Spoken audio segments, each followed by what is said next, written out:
ॐ अज्ञानतिमिरान्धस्य ज्ञानाञ्जनाशलाकया चक्षुरुन्मीलितं येन तस्मै श्रीगुरवे नमः। श्रीचैतन्यमनोभीष्टं स्थापितं येन भूतले स्वयं रूपा कदा मह्यं ददाति स्वपदान्तिकं। वन्देऽहं श्रीगुरो श्रीयुतापदकमलं श्रीगुरून् वैष्णवांश्च श्रीरूपं साग्रजातां सहगना रघुनाथान्वितं तं सजीवं साद्वैतं सावधूतं परिजनसहितं कृष्णचैतन्यदेवं श्रीराधा कृष्णपादान् सहगना ललिता श्रीविशाखान्वितांश्च हे कृष्णा करुणा सिन्धो दीनबन्धो जगत्पते गोपेश गोपिका कान्ता राधा कान्ता नमोऽस्तु ते तप्त काञ्चना गौराङ्गी राधे वृन्दावनेश्वरी वृषभानुसुते देवी प्रणमामि हरिप्रिये वाञ्छाकल्पतरुभ्यश्च कृपासिन्धुभ्य एव च पतितानां पावनेभ्यो वैष्णवेभ्यो नमो नमः।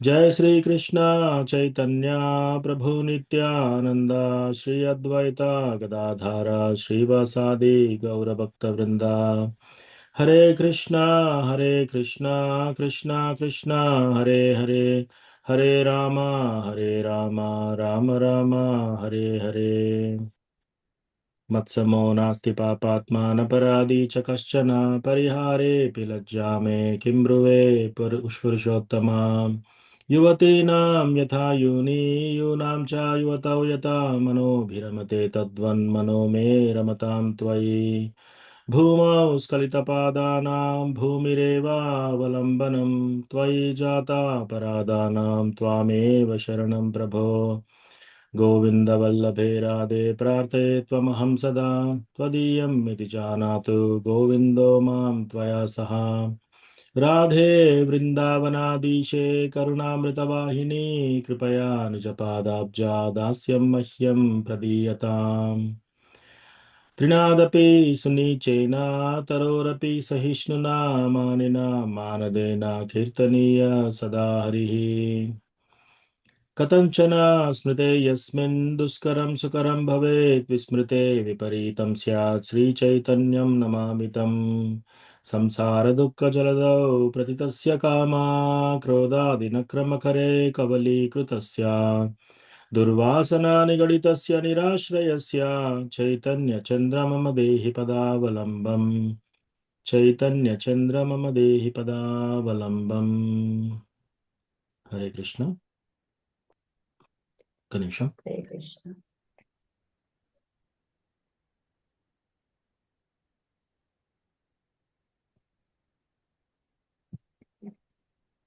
సో భక్తులు ఇస్కాన్ వరంగల్ భక్తులందరికీ స్వాగతం.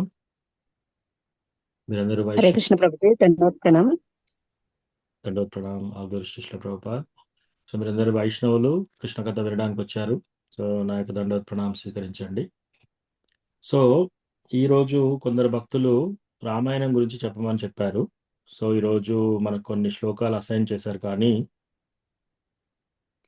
ఈరోజు రామాయణం చెప్పుకుందాం. ఎందుకంటే ఈ గురువారం రోజు శ్రీరామనవమి. సో దానికి నిన్న ఒక క్లాస్ అయింది. నిన్న తెలుగు భక్తి రిక్షాలో ఒక సెషన్ అయింది అనమాట. సీతారామ కళ్యాణం వరకు చిన్న కథ చెప్పుకున్నాం. ఈరోజు మిగతాది చూద్దాం.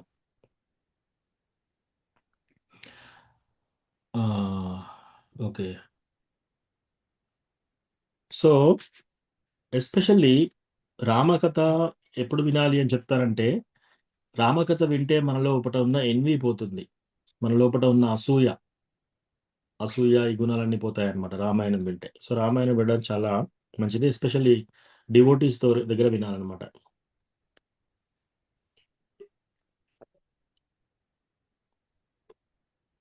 ఎందుకంటే రామాయణం వాల్మీకి రామాయణం రాసిన దాంట్లో ఏ విధంగా ఉంది అంటే, ఎంతసేపు గుట్టలు అలాగే ఉంటాయో, ఎంతసేపు వర్షాలు పడతాయో, ఎంతసేపు గాలి వీస్తుందో, అంతవరకు రామకథ నడుస్తూనే ఉంటుందట.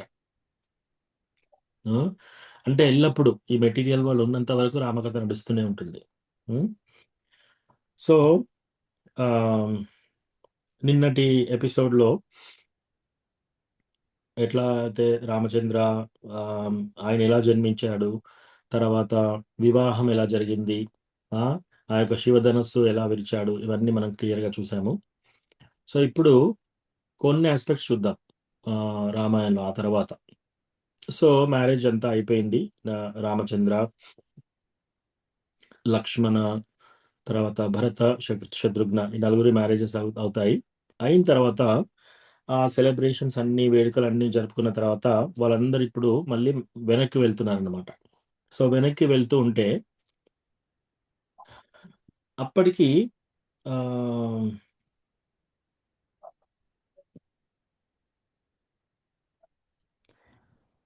రామచంద్ర పుట్టిన కానుంచి ఆహ్, దశరథ మహారాజుకి యాక్చువల్‌గా ఒక పీడ కలలొస్తున్నాయన్నమాట ఎప్పుడు. ప్రతిరోజు ఆయన నిద్రపోయినప్పుడల్లా ఒక పీడ కల వస్తుందాయనకి. ఆ! పీడకలొచ్చేసి నిద్రలో మధ్యలో లేస్తుండేవాడు. తర్వాత అటు ఇటు తిరిగి మళ్ళీ కొన్ని నీళ్ళు తాగి మళ్ళీ పడుకునేవాడు. చాలా చాలా ఆందోళనకరంగా ఉందనమాట ఆయనకి. సో, ఇంకోటేంటంటే తరచూ ఆయనకి ఆ శాపం గుర్తొస్తుంది. ఏది? "నువ్వు నీ కొడుక్కు దూరం అయిపోయి నువ్వు కూడా మరణిస్తావనే విషయం." సో, ఇవన్నీ బాగా ఇట్లా గుర్తొస్తున్నాయి అతనికి. గుర్తొచ్చి చాలా డిస్టర్బ్ అవుతున్నాడు. సో, ఇప్పుడు ఇంకా మ్యారేజెస్ అయిపోయాయి అని చెప్పేసి కొంచెం రిలాక్స్‌గా ఉంటాడనమాట. సో, ఆ మ్యారేజ్ అయిపోయి ఈ మిథిలా నగరం నుంచి మళ్ళీ అయోధ్యకు వెళ్తున్నారందరూ. ఆ వెళ్తుంటే దూరంగా ఒక పెద్ద స్టార్మ్ కనబడుతుంది అతనికి. నల్లగా మేఘాలన్నీ కమ్ముకొని చాలా పెద్ద స్టార్మ్ వచ్చేస్తుంది. హ్మ్. సో, చాలా పెద్ద స్టార్మ్ వచ్చేస్తే అది ఇంకా దగ్గరికొస్తుందనమాట. దగ్గరికొస్తుంది. వీళ్ళెట్లా అయితే నడుస్తున్నారో, ఆ నడిచే వైపొస్తుందనమాట. అది చూసి బాగా టెన్షన్ పడుతుంటాడాయన దశరథ్ మహారాజ్. సో, ఆ స్టార్మొచ్చేసి ఇంకా దగ్గరగా, ఇంకా దగ్గరగా, ఇంకా దగ్గరగా రైట్ ఇన్ ఫ్రంట్ ఆఫ్ ఈయన రథం ముందటి వరకొచ్చేస్తుందనమాట. అప్పుడంతా చీకటయిపోయి ఆ! అందరూ ఇట్లా మొత్తం గాలి ఇట్లా దుమ్ము అంతా లేస్తుంది. సో, ఆ టైంలో అలా చూస్తూ ఉంటే అక్కడ పరశురాముడు కనిపిస్తాడనమాట.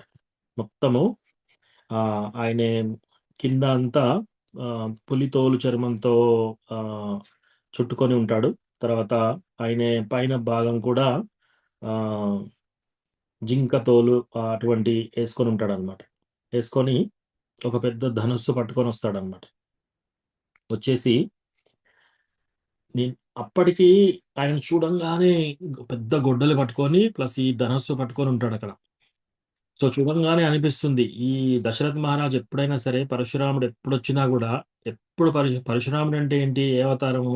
క్షత్రియుల్ని సంహరించడానికి వచ్చిన అవతారం అన్నమాట. సో, ఈ పరశురాముడు ఎప్పుడొచ్చినా కూడా ఆయన ఒక వివాహం చేసుకునేవాడు. సో, అట్లా 350 సార్లు పరశురామ ఎప్పుడొచ్చినా గూడా 350 సార్లు వివాహం చేసుకొని ఆయన 350 + 3 353 మంది భార్యల్ని చేసుకుంటాడన్నమాట దశరథ్ మహారాజ్. సో, ఇప్పుడు ఇంకా ఏమి చేయలేడతను. చూసి ఓహ్! పరశురామ్ వచ్చేసిండు. ఇప్పుడు వివాహం చేసుకోవడానికి కూడా ఇంకా ఇంతకుముందే వాళ్ళ కొడుకుల వివాహం అయిపోయింది. ఇప్పుడు ఇమ్మీడియేట్‌గా వివాహం చేసుకునే పరిస్థితి కూడా లేదక్కడ. దారిలో ఉన్నారు. సో, ఇంకా ఆయనకి చాలా టెన్షనొస్తుందనమాట. సో, పరశురామ్ చాలా గంభీరంగా అక్కడ నిలబడేసి, "నేను అక్కడ ఉండగా పెద్ద శబ్దం విన్నాను. ఎవరో శివధనస్సు విరిచారట. హ్మ్. ఇంతటి ఆహ్, పాల్పడిన వ్యక్తి ఎవరు? నా ముందుకు రండి" అని అంటున్నాడనమాట. అప్పుడు ఇమ్మీడియేట్‌లీ దశరథ్ మహారాజు ఆ యొక్క చారియట్ నుంచి జంప్ చేసి ఆ! ఇమ్మీడియేట్‌గా వెళ్లి ఆయన కాళ్ళు పట్టుకుంటాడనమాట. కాళ్ళు పట్టుకొని బ్రతిమలాడుతుంటారనమాట. ఆ! బ్రతిమలాడుతూ నన్ను మమ్మల్ని క్షమించండి. హ్మ్. హ్మ్. రాముడు చాలా చిన్నవాడు. ఇంకా చాలా వయసులో చిన్నవాడు. ఇప్పుడే మ్యారేజ్ అయింది. అది ఇది అని చెప్తుంటే ఆయనేంటంటే పుత్ర వాత్సల్యం పుత్రుడి మీద, కొడుకు మీద వాత్సల్యంతో అలా చెప్తున్నాడనమాట. క్షత్రియుడయ్యుండి కూడా ఇప్పుడు క్షత్రియులలో జనరల్‌గా ఎవరైనా వచ్చేసి యుద్ధానికి ఎవరన్నా పిలిచారనుకోండి, క్షత్రియులు ఇమ్మీడియట్‌గా ధైర్యంగా వెళ్ళి, ముందుకు వెళ్ళి ఫైట్ చేయాల. అది దశరథ మహారాజు గూడా చాలా పెద్ద ఫైటర్. ఆ! దశరథ అంటే 10 డైరెక్షన్స్‌లో ఆయన రథం వెళ్తూ ఫైట్ చేయగలుగుతుందనమాట. ఆయనే పెద్ద యోధుడు. సో, అయినప్పటికీ రామచంద్రాన్ని కాపాడాలని జెప్పేసి అట్లా వెళ్తాడు. ఇంతలో రామచంద్ర ఎనక నుంచొచ్చేసి హ్మ్. ఆహ్, ఈ పరశురాముడు ఎంత సర్ప్రైజ్ అయిపోతాడంటే, రామచంద్ర అతని ముందుకొచ్చినాక ఆయన ఎప్పుడు ఈయన చేయిలో నుంచి ఆ యొక్క ఆహ్, విష్ణు ధనస్సును లాక్కున్నాడనేది ఈయన కనిపెట్టలేకపోయాడు. అంత ఫాస్ట్‌గా తీసుకుంటాడు రామచంద్ర. హ్మ్. ఫాస్ట్‌గా తీసేసుకొని, ఆ తీసుకోవడమే కాకుండా ఆ ధనస్సును ఎక్కుపెట్టేసి, ఒక బాణం పెట్టి డైరెక్ట్‌గా ఆయన ఫేస్‌కి చూపిస్తుంటాడిప్పుడు. డైరెక్ట్‌గా. చెప్పండి ఎక్కడి ఈ ధనస్సు ఈ యొక్క బాణాన్ని ఎక్కడికి పంపించాలని చెప్పేసి. అయితే పరశురాముడు అప్పుడు అది ఎక్స్‌పెక్ట్ చేయట్లేడు. పరశురాముడు ఇంతకుముందు ఏమన్నాడు? శివధనస్సు విరిచినంత ఎవరు అంత ఇది విష్ణు చాపం ఏది ఒకసారి ఇది పట్టుకొని చూపెట్టండి అని ఛాలెంజ్ చేస్తాడన్నమాట. సో, ఇంతలో రామచంద్ర వచ్చాడు. ఆ యొక్క విష్ణు ధనస్సును తీసేసుకుంటాడు. ఆయన చేతిలో నుంచి బాణం సంధిస్తాడు. డైరెక్ట్‌గా ఆయన ఫేస్ పైన పెడతాడన్నమాట. సో, అప్పుడు ఆర్డినరీ పర్సన్ ఎవ్వరు కూడా ఈ బాణాన్ని అట్‌లీస్ట్ ఈ ధనస్సుని అసలు పట్టుకోలేరు. హ్మ్. ఎందుకంటే శివధనస్సు కంటే ఇంకా వందల రెట్లు ఆహ్, తేజస్సు అయిన ధనస్సు ఇది. సో, అలా పట్టుకోగానే ఇమ్మీడియేట్‌లీ ఆయనకు అర్థమైపోతుంది. అర్థమైపోయి ఓహ్! ఇది ఇంకా ఇన్కార్నేషన్. హ్మ్. ఇప్పుడు నా యొక్క ఇన్కార్నేషన్ ముగిసిపోయింది. నా యొక్క అవతారము ఇప్పుడు అయిపోయింది. ఇప్పుడు ఆహ్, అతనేంటి భార్గవరామ. సో, భార్గవరామ అవతారం అయిపోయింది. ఇప్పుడు రఘురామ వచ్చాడని చెప్పేసి సూర్యవంశంలో రామచంద్ర వచ్చాడని తెలుసుకుంటాడాయన. తెలుసుకొని కానీ ఇప్పుడు రామచంద్ర అడుగుతున్నాడు ఎక్కడికి పంపించాలి ఈ బాణాన్ని అని. హ్మ్. సో, ఆయన బాణం ఎక్కుపెట్టాడు. ఎక్కడికో పంపించాలి. సో, ఆయన అంటాడనమాట, "నా కాళ్ళ వైపు ఎయకండి. ఎందుకంటే నేను మళ్ళీ నడిచి వెళ్ళాలి. నా యొక్క ప్లేస్‌కి మళ్ళీ నేను నడిచి వెళ్లి నేను తపస్సు చేసుకోవాలి కాబట్టి మీరెక్కడికైనా ఎయండి" అంటే ధనస్సును పంపిస్తాడు. అప్పుడు ఆయన ద్వారా సేవ్ అయిపోతాడనమాట. అప్పుడు దశరథ మహారాజు లేస్తాడు. ఇంక అందరూ మళ్ళీ వెళ్తున్నారనమాట. సో, అట్లా ఇంటికి చేరుకుంటారు. చేరుకున్నప్పటికీ ఇంకా ఆయనకి కలలొస్తుంటాయి. ఇట్లా ఇంకా ఈ టెన్షన్స్, నిద్ర పట్టకపోవడం ఇదంతా దశరథ మహారాజుకి నడుస్తూనే ఉంటుందనమాట. సో, ఒకరోజు ఆహ్, ప్లాన్ చేస్తాడనమాట. ఒకరోజు వెళ్ళి అనౌన్స్‌మెంట్ చేస్తాడనమాట. సో, రామచంద్ర ఇప్పుడు వయసొచ్చేసింది. సో, నేను రిటైర్ అయిపోదాం అనుకుంటున్నాను. అందరి మినిస్టర్స్‌ని పిలుస్తాడనమాట. ఎవరెవరు మినిస్టర్స్ ఎక్కడెక్కడున్నారో అందరూ. ఓకే. సో, ఎక్సెప్ట్ ఆ వివాహం జరిగిన తర్వాత డైరెక్ట్‌గా భరతుడు, శత్రుఘ్నుడు కైకేయి వాళ్ళ తండ్రి గారింటికెళ్ళిపోతారనమాట. ఆ ఊరికెళ్ళిపోతారు. సో, ఇప్పుడు రామచంద్ర వీళ్ళందరూ అయోధ్యకొస్తారు. సో, పెళ్లయిన తర్వాత అప్పటినుంచి ఇప్పటి వరకు అటు ఆహ్, భరతుడు, శత్రుఘ్నుడు ఇంకా ఇక్కడికి రాలేదనమాట. సో, అందరిని పిలిపిస్తాడు. ఓకే. ప్రతి ఒక్కరికి కబురు పెడతాడనమాట. ఒక మీటింగ్ ఉంది రండి అని. ఎక్సెప్ట్ కైకేయి వాళ్ళ తండ్రికి, భరతుడికి, శత్రుఘ్నుడికి వీళ్ళ ముగ్గురికి చెప్పకుండా మిగతా ఆళ్ళందరిని ఇన్వైట్ చేస్తాడు దశరథ్ మహారాజ్. సో, ఎక్కడెక్కడి నుంచి రకరకాల దూరం నుంచి అందరొస్తారనమాట. అందరొచ్చేసి ఆ సభలో చెప్తాడనమాట ఇంక. ఓకే. నేనిప్పుడు రిటైర్ అయిదాం అనుకుంటున్నాను. నేను చాలా రోజుల నుంచి ఈ రాజ్యాన్ని పాలించాను. ఇప్పుడు నేను రామచంద్రకి పట్టాభిషేకం చేద్దామని నిర్ణయం తీసుకున్నానని చెప్పేసి. దీంట్లో మీరందరూ ఏమంటారు? మీ యొక్క మీరందరూ సమ్మతమేనా? మీకెలా ఉంది? నాకు తెలియజేయండని. అలా అనగానే ఒకేసారి అందరూ రామచంద్ర జై హో! రామచంద్ర జై హో! అని చప్పట్లు కొడుతున్నారు. ఎంత గట్టిగా చప్పట్లు కొడుతున్నారంటే, మొత్తం భూమి అంతా దద్దరిల్లుతుందా అన్నట్టుగా. అంత సౌండ్ ఎప్పుడు వినలేదతను. హ్మ్. సో, అప్పుడు చూసి ఆయన మంత్రి వైపు చూసి అడుగుతున్నాడనమాట. నేను ఇంత దారుణంగా 60 సంవత్సరాలు పాలన నాది ఇంత దారుణంగా ఉందా? నేను రామచంద్ర ఆహ్, పట్టాభిషేకం అనగానే అందరు ఇంత ఇంత ఘనంగా చప్పట్లు కొడుతున్నారు. నా యొక్క రాజ్యం అంటే నా యొక్క ప్రవర్తన, నా యొక్క నేను చేసిన రాజరికం ఇవన్నీ అంత దారుణంగా ఉన్నాయని.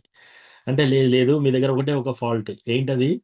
మీరు రామచంద్ర లాంటి చక్కని కొడుకు జన్మ ఇచ్చారని చెప్పేసి. సో అందరూ అంత హ్యాపీగా ఉన్నారనమాట. రామచంద్ర ఇంకా రాజు అవుతున్నాడని చెప్పేసి. సో చెప్తాడు, అనౌన్స్ చేసేసి రేపు పొద్దున్నే ఆ, ఇది పట్టాభిషేకం అవుతుందని చెప్పేసి అక్కడి నుంచి వెళ్తున్నాడు. వెళ్ళి ఫస్ట్ వెళ్తూ వెళ్తూ రామచంద్రాన్ని కలుస్తాడు. సో రామచంద్రాన్ని కలిసి రాముడికి ఏం చెప్తాడంటే, ఈ రోజు చాలా స్పెషల్. రేపు పొద్దున్నే నీకు పట్టాభిషేకం అవుతుంది. నేను అనౌన్స్మెంట్ చేశాను. సో ఇప్పుడు నువ్వు ఇంటికి వెళ్ళి ఈ రోజంతా ఉపవాసం ఉండి, నువ్వు సీత ఇద్దరు కూడా ఉపవాసం చేసి పూజలు చేసేసి రేపటికి ప్రిపేర్ కాండి. ఇంకోటి, నీ యొక్క ఇంటి చుట్టూ, ఆ భవనం చుట్టూ అందరినీ కాపలాదారులను పెట్టండి. ఎందుకంటే ఈ రోజు రాత్రి చాలా డేంజర్. ఏదైనా జరగొచ్చు. ఇటువంటి సమయంలో ఏమైనా జరగొచ్చు రాజ్యంలో అని చెప్పేసి. ఇంకెప్పుడైతే ఇంకా దశరథ్ మహారాజ్ ఇట్లా అనౌన్స్మెంట్ చేస్తారో, ఇంకా రాజ్యంలో అంతా ఎంతో హ్యాపీగా, ఎంతో సంతోషంగా వేడుకలు జరుగుతున్నారు. అసలు ఎవ్వరు నిద్రపోతలేరు ఆ రోజు నైట్. ప్రతి ఒక్కరు దీపాలు పెడుతున్నారు. ప్రతి ఒక్కరు పండుగలు చేస్తున్నారు. తర్వాత ఇంటి ముందట, ఇంటి వెనకాల అంతటా తోరణాలు కడుతున్నారు. మ్యూజిక్, డాన్స్, అసలు ఎవ్వరికీ నిద్ర పట్టట్లేదు. ఆ రోజు ఎవరు నిద్ర పట్టట్లేదు. సో ఇంతలో ఇంక చాలా టైర్డ్ అయిపోతాడు దశరథ్ మహారాజ్. ఇవన్నీ చెప్పేసి అక్కడ అనౌన్స్‌మెంట్ చేస్తాడు. ఆ తర్వాత ఇక్కడ అంతా చెప్పిన తర్వాత ఆయన రిలీఫ్ కోసం, ఇప్పుడు బాగా టైర్డ్ అయిపోయాడు. ఆయనకిప్పుడు కొంచెం రిలీఫ్, కొంచెం రెస్ట్ తీసుకుందామని చెప్పేసి ఆహ్, కైకేయి భవనానికొస్తున్నాడు. సో, కైకేయి వస్తున్నాడు. ఇంతలో ఏమవుతుందంటే, కైకేయి చక్కగా ఆమె నిద్రపోతూ ఉంది యాక్చువల్లీ. ఆమె ఒక ఉయ్యాలలో నిద్రపోతూ ఉంది. సో, ఇంతలో మంతర ఒక బిల్డింగ్ నుంచి పైనుంచి చూస్తుందనమాట. చూసి అందరి వేడుకలు జరుపుతున్నారు ఏంటి అని అర్థం చేసుకుంటుంది. ఇక నెక్స్ట్ పట్టాభిషేకము రాముడికి అని చెప్పేసి, ఇంకా బాగా సీరియస్‌గా వెళ్ళి కైకేయి దగ్గరికి పోయి చెప్తుందనమాట. "విన్నావా? ఓ కైకేయి, నువ్వు విన్నావా ఈ విషయమని?" అంటే ఏ విషయము అని అడుగుతుంది. అంటే రేపు పొద్దున రాముడికి పట్టాభిషేకం అని చెప్పగానే ఆమె చాలా సంతోషంగా అవుతుందనమాట. ఎంతో చక్కగా, సంతోషంగా ఆమెకి ఇష్టమైన పెద్ద హారం తీసేసి ఈమెకిచ్చేస్తుంది. ఈమెకిచ్చేయగానే ఆ హారం తీసి ఇట్లా కిందకేసి గట్టిగా కొడుతుందనమాట. ఎంత గట్టిగా కొడుతుందంటే, ఆ హారంలో ఉన్న వజ్రాలు అవన్నీ కూడా అన్నీ చెల్లాచెదరైపోయి ఎక్కడైతే కొడుతుందో అక్కడ ఫ్లోరు, ఆ ఫ్లోరు కూడా అవి చికిలిపోతాయన్నమాట. అంత గట్టిగా కొడుతుంది. కొట్టేసి, "ఓ మూర్ఖురాలా! నీకసలు ఉందా? అసలు నీకసలు పని చేస్తుందా తలకాయ? హ్మ్. సో, దీని విషయం ఏందో నీకు తెలుసా అసలు? ఆ! అంటే నువ్వు కనుక ఈ పని చేస్తే నేను ఊరుకున్నాను కానీ, ఇంకెవరైనా ఇటువంటి పని చేస్తే ఇప్పుడు వాళ్ళని మరణశిక్ష ఇచ్చేదాన్ని. అసలేమైంది నీకు" అంటే, "నీకేమైంది బేసికల్లీ, నువ్విప్పుడు చాలా హ్యాపీగా సెలబ్రేట్ చేసుకుంటున్నావు గదా! యాక్చువల్‌గా ఇది నీకే ముప్పు." అంటే, "నాకెలా ముప్పవుతుంది? రాముడు నా కొడుకు కంటే ప్రియుడు గదా రాముడు. రాముడు రాజ్యానికి ఎన్నికైతున్నాడంటే ఇంక నాకు చాలా సంతోషమే కదా!" అని అంటుందనమాట అప్పటికి. సో, ఇప్పుడు కైకేయి అంత చక్కగా ఆమె కాన్షియస్‌నెస్ అంతా బానే ఉంది ఇప్పటి వరకి. సో, ఇప్పుడు మంతర ఏం చేస్తుంది? ఈ కౌసల్య ఆమె కొడుకు పుట్టినప్పటి నుంచి ఎదురు చూస్తుంది ఈ రోజు కోసం. హ్మ్. నువ్వు ఇన్ని రోజులు కౌసల్యాని చిన్నచూపు చూసావు కదా! ఇప్పుడు ఆమె పగ తీర్చుకుంటుంది నీ మీద. సో, ఇప్పుడేంటి? తన కొడుకు ఎప్పుడైతే రాజ్యం తీసుకుంటున్నాడో, అప్పుడు నువ్వు అనుకుంటున్నావా నీకివన్నీ చక్కగా ఇలాగే ఉంటాయని చెప్పేసి? ఫస్ట్ ఫస్ట్ ఆహ్, నిన్ను నిన్ను దండిస్తుంది ఆమె. హ్మ్. ప్లస్ నీ కొడుకు సేఫ్‌గా ఉంటాడని నువ్వు అనుకుంటున్నావా? ఆ! రాముడు వెంబడించి మరీ నీ కొడుకును ఆహ్, సంహరిస్తాడు. ఆ! ఆ తర్వాత ఇవన్నీ చెప్తుంటే ఇంకా ఆమెకి అర్థం కాదనమాట. ఏంటి ఇంత పిచ్చిగా మాట్లాడుతున్నావు నువ్వు? ఇప్పుడు అంటుంది యాక్చువల్లీ. ఈ మాటలే గనుక ఇంకెవరైనా చెప్తే వాళ్ళ నాలుక కట్ చేసేవాడిని. రాముడు నాకు నా కొడుకు కంటే కూడా ఎక్కువ. నువ్వేంటి ఇలా మాట్లాడుతున్నావని చెప్పేసి. సో, ఇప్పుడు యాక్చువల్లీ ఒక స్త్రీ యొక్క వీక్‌నెస్ పైన ఆమె మంతర ఇప్పుడు ఇప్పుడు ఈ మాటలు చెప్తుందనమాట. ప్రతి స్త్రీకి ఈ వీక్‌నెస్ ఉంటుంది. ఏంటది? ఒకటి పుత్ర వ్యామోహం. తన యొక్క కొడుకు అంటే చాలా ప్రేమ ఉంటుంది ఒకటి. రెండోది తన యొక్క తండ్రి. ఈ ఇద్దరికీ ఎప్పుడైనా ముప్పొస్తుంది అని ఎవరైనా స్త్రీ కనుక గ్రహించినప్పుడు వాళ్ళ హార్ట్ కూడా చేంజ్ అయితుందనమాట. సో, ఇప్పుడు మంతర ఏమంటుంది? "ఓ పిచ్చిదానా! నువ్వేమనుకుంటున్నావు? ఇప్పుడు నీ తండ్రి అయిన ఆహ్, నీ తండ్రి రాజ్యాన్ని నీ తండ్రికిను అటు హ్మ్, ఆహ్,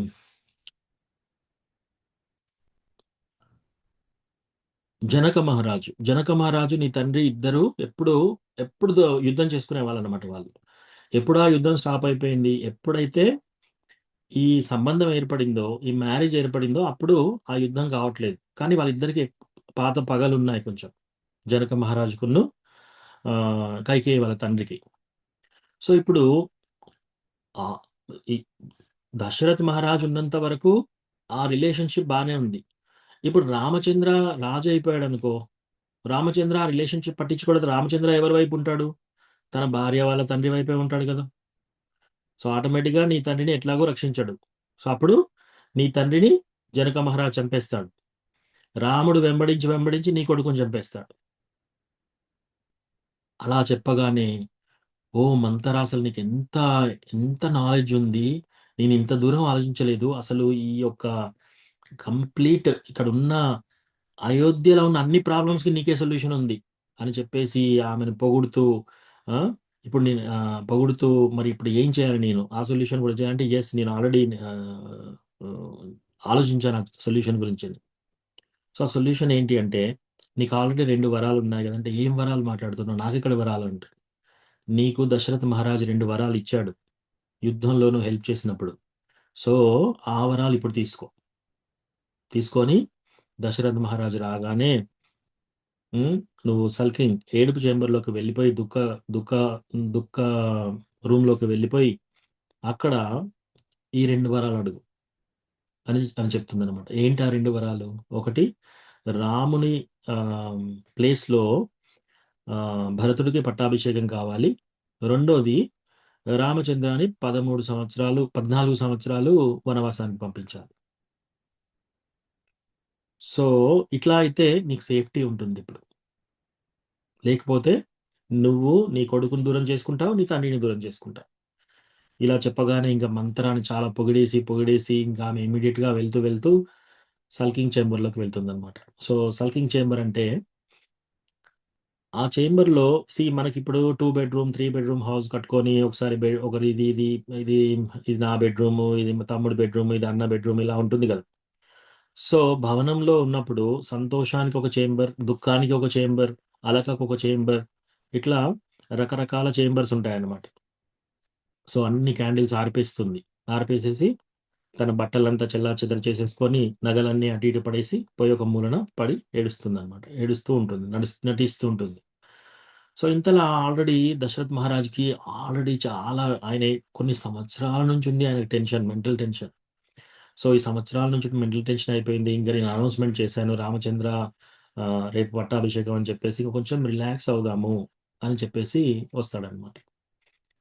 ఆ రిలాక్స్ అయిదామని వచ్చినప్పుడు అందరూ డిఫరెంట్‌గా ఉంటారక్కడ. ఆ చేంబర్‌లోకి రాగానే ఫస్టు ఎవరు సరిగ్గా మాట్లాడట్లేరు. హ్మ్.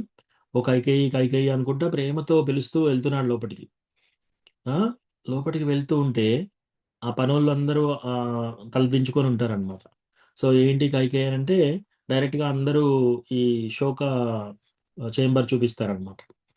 సో, అక్కడికి వెళ్తూ ఉంటేనే అన్ని లైట్స్ అన్నీ ఆరిపోయుంటాయి. ఏంటి కైకేయి నువ్విలా చేస్తున్నావు? యాక్చువల్‌గా నీకు తెలీదా రేపొద్దున మన రాముడి పట్టాభిషేకం. నువ్వెంత సంతోషంగా ఉండాలి. చూడు అయోధ్య అంతా ఎంత చక్కగా ఉంది. అందరూ చాలా చాలా సెలబ్రేషన్స్ చేసుకుంటున్నారు. నువ్వేంటి ఇట్లా అన్ని దీపాలు ఆర్పేసి ఇలా ఉన్నావు? ఆ! అని చెప్పేసి ఈయనే మాట్లాడుతూ వెళ్తున్నాడనమాట. హ్మ్. వెళ్తూ, వెళ్తూ ఉంటే వెళ్ళి చాలా మచ్చిక చేసుకొని ఆమెను లేపడానికి ప్రయత్నం చేస్తున్నాడు. చాలా మంచిగా, చాలా సంతోషంగా మాట్లాడుతూ ఆమెను లేపడానికి ట్రై చేస్తుంటే, చెయ్యి మీద ఒకటి గట్టిగా కొడుతుందనమాట చెయ్యి మీద. అప్పుడు ఇతనికి అర్థమవుతుంది. చాలా సీరియస్‌గా ఉంది ఈమె అని.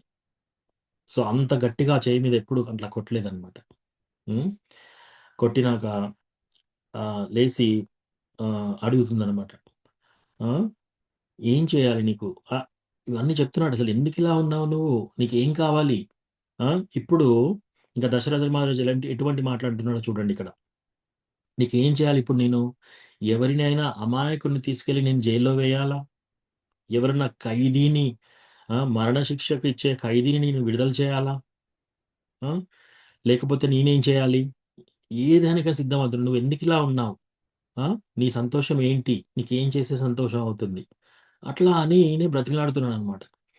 బ్రతిమలాడుతుంటే, "నువ్వు ఏం చెప్తే అది చేస్తాను. ఇప్పుడు నువ్వేంటో చెప్పు నాకు." అంటే ఇమ్మీడియేట్‌లీ ఒక స్ప్రింగ్ లాగా లేస్తుందనమాట కైకేయి. లేచి, "ఓ అష్టదిక్పాలులారా!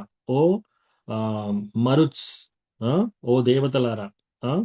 అందరూ రండి. హ్మ్. తర్వాత ఓ గంధర్వులారా! ఓ కిన్నెరలారా! అందరూ రండి. అందరూ అష్టదిక్పాలకులందరిని పిలుస్తుంది. పిలిచి చూడండి దశరథ మహారాజు, సూర్యవంశంలో ఉన్న దశరథ మహారాజు ఇప్పుడు మాటిస్తున్నాడు. ఈ మాటలు వెనక్కి తీసుకోకుండా మీరందరూ సాక్షి." ఇవన్నీ మాట్లాడుతుంటే ఇంకా అసలు ఈయనకేం అర్థం కావట్లేదు. ఏంటి అసలు నీకు కావాల్సిందేంటి? హ్మ్. అప్పుడు చెప్తుంది. సో, రాముడి పట్టాభిషేకం బదులు అదే టైంలో సారీ ఆ పట్టాభిషేకం బదులు భరతుడికి పట్టాభిషేకం కావాలి. అలా చెప్పగానే ఇమ్మీడియేట్‌లీ దశరథ్ మహారాజు యొక్క సాఫ్ట్ హార్ట్ ఆయన యొక్క మృదువైన ఆయన యొక్క హృదయంలో ఒక గుణపం కుచ్చేసినట్టు అయితుందనమాట. ఆల్రెడీ ఒక గుణపం దిగి వెన్ను నుంచి వెన్నుపోటు పొడిచినట్టు. సో, ఇమ్మీడియేట్‌గా అక్కడ కూలిపోతాడు యాక్చువల్లీ. నెక్స్ట్ ఇంకోటి చెప్తుంది. నా రెండో ఆహ్, కోరిక ఏంటంటే, రాముడిని 14 సంవత్సరాలు వనవాసానికి పంపించాలి. సో, ఇమ్మీడియేట్‌లీ అక్కడ ఒక వృక్షం ఎలా పడిపోతుందో దశరథ మహారాజు అలా పడిపోతాడు. పడిపోయి ఇప్పుడు ఏడుస్తున్నాడు యాక్చువల్లీ. "ఏమైంది నీకు? అసలు నీ మైండ్‌కి ఏమైంది? నీలో ఇట్లాంటి ఆలోచనలు ఎలా వస్తున్నాయి? ఇటువంటి కోరికలు నువ్వెందుకు కోరుతున్నావు? ఆ! అసలు నీకు నీకు నువ్వు రాముడిని నీ కొడుకు కంటే ఎక్కువ ప్రేమించావు కదా! రాముడు కూడా చాలా ప్రేమతో చూస్తున్నాడు గదా నిన్ను. ఆ! ర రాముడు నీ దగ్గర గదా ఎక్కువ టైమ్ స్పెండ్ చేస్తున్నాడు. ఆ! తన తల్లి దగ్గర కంటే ఎక్కువ నీ దగ్గరికొచ్చి టైమ్ స్పెండ్ చేస్తాడు కదా! నువ్విలా ఎందుకు చేస్తున్నావు? అసలు నీ నీ నీ మనసునిలా చేసిందెవరు? ఎందుకిలాంటియి అడుగుతున్నావు ఈ టైంలో? ఇవి వెనక్కి తీసుకో. ఇది సరైనది కాదు అని చెప్పేసి ఇట్లా మూర్ఛపోతాడు. మళ్ళీ కొద్దిసేపయినాక మళ్ళీ ఏడుస్తూ, ఏడుస్తూ మళ్ళీ అడుగుతున్నాడనమాట. మళ్ళీ అడిగినప్పుడు, "సో, ఇప్పుడు మీరు నాకు మాట ఇస్తారా? వెనక్కి తీసుకుంటారా? మీ వంశంలో ఎవరైనా మాట ఇస్తే అది నిలబెట్టుకుంటారని." సో, ఇంత కఠినంగా చెప్పే వరకు ఇంకా ఆయన ఏం మాట్లాడాలో తెలియట్లేదక్కడ. హ్మ్. సో,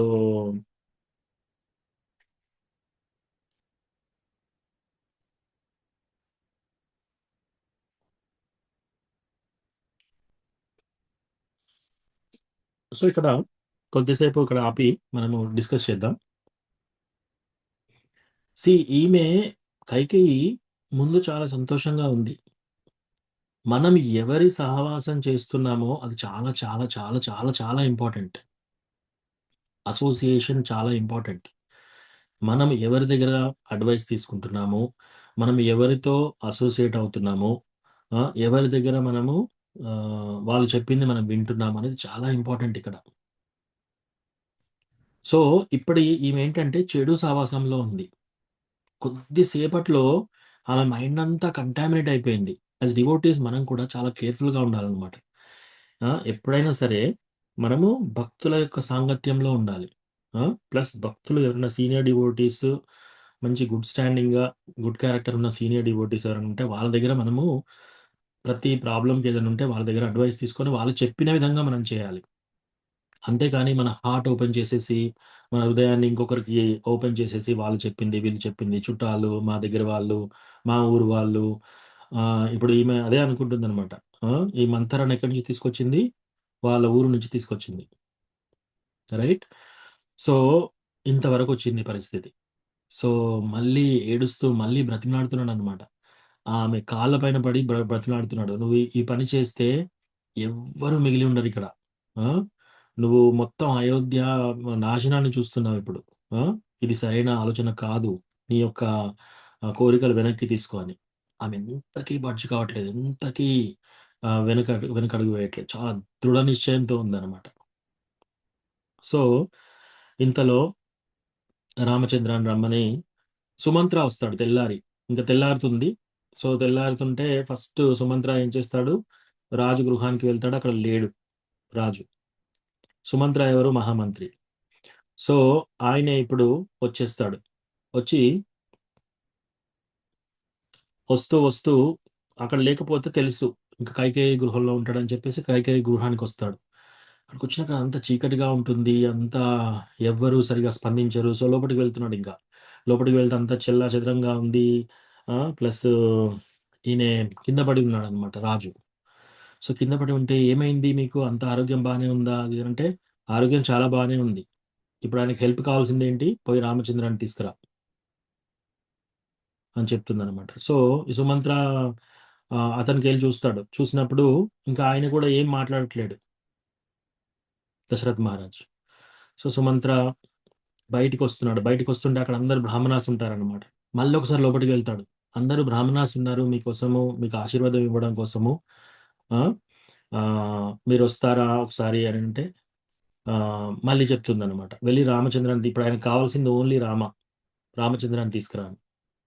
సో, రామ ఏంటి ఇంతకు ముందు రోజు చిరునవ్వుతో వెళ్ళాడు. ఆ!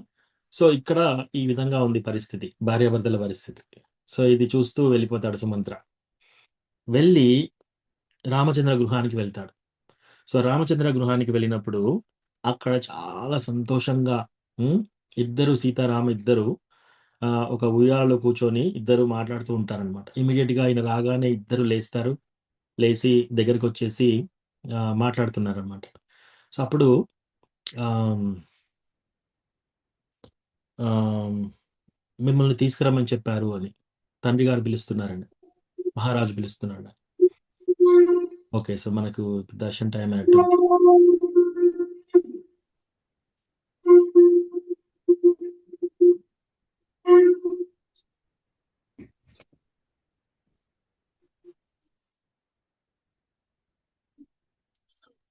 శిల ప్రభుపాద్‌కి జై.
జై శ్రీ శ్రీ గౌడితాకి జై.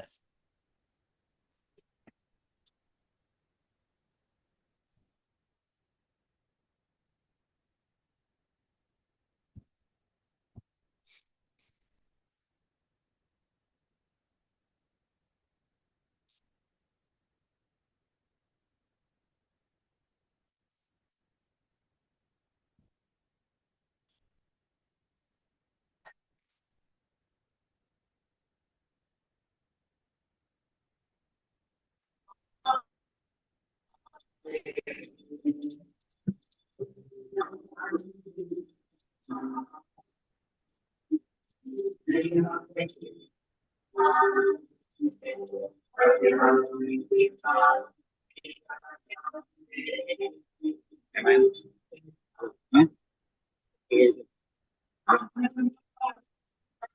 श्री श्री जगन्नाथ बलदेव सुभद्रा माई की जय। दादाजी माता की जय। तुलसी महारानी की जय।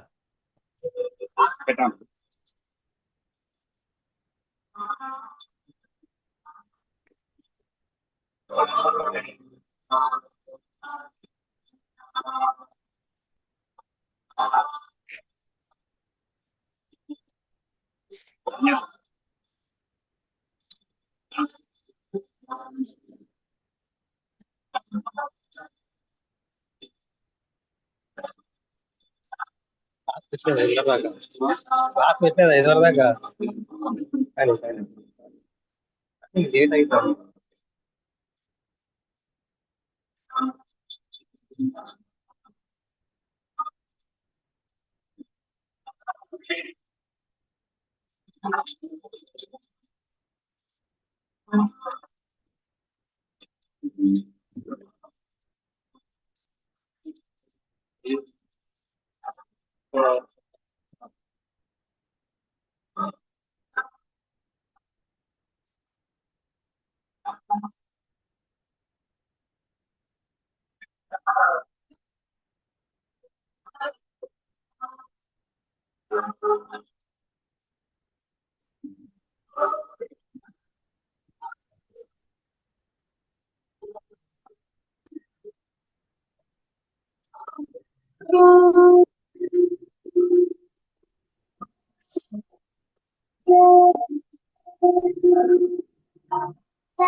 जय श्री श्री जगन्नाथ बलदेव सुभद्रा माई की जय।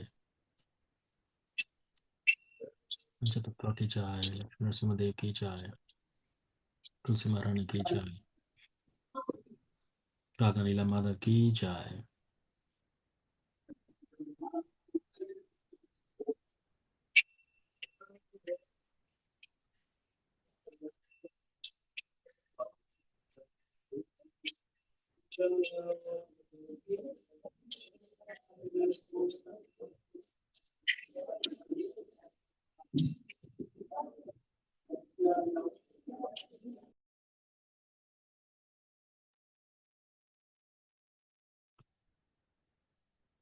హరే కృష్ణ. సో ఆ విధంగా సుమంత్ర రామచంద్ర గృహానికి వెళ్తాడు. సో రామచంద్ర బయటికి వస్తారు. వచ్చి సో బయటికి వెళ్ళే ముందు ఆ, ఒక గార్లెండ్ తీసి, ఒక గార్లెండ్ అంటే ఒక పూలమాల, పూలమాల తీసి సీతామాత మెడలో వేస్తాడనమాట రామచంద్ర. సో దీని ఇండికేషన్ ఏంటంటే, ఇప్పుడు అక్కడికి వెళ్ళి వచ్చిన తర్వాత సిచ్యువేషన్ ఏ విధంగా ఉంటుందో మనకు తెలియదు. నేను మళ్ళీ నీకు ఓన్లీ ఫారెస్ట్లో దొరికే ఫ్లవర్స్ మాత్రమే ఇవ్వగలుగుతానేమో, అంటే వనాలలో దొరికే ఓన్లీ పూలు మాత్రమే నీకు ఇవ్వగలుగుతానేమో అని. సో అది ఇండికేషన్. సో తర్వాత సీతామాత కూడా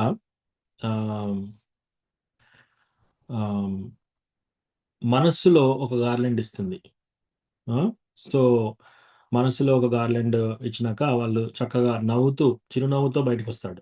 చిరునవ్వుతో బయటకు వచ్చిన తర్వాత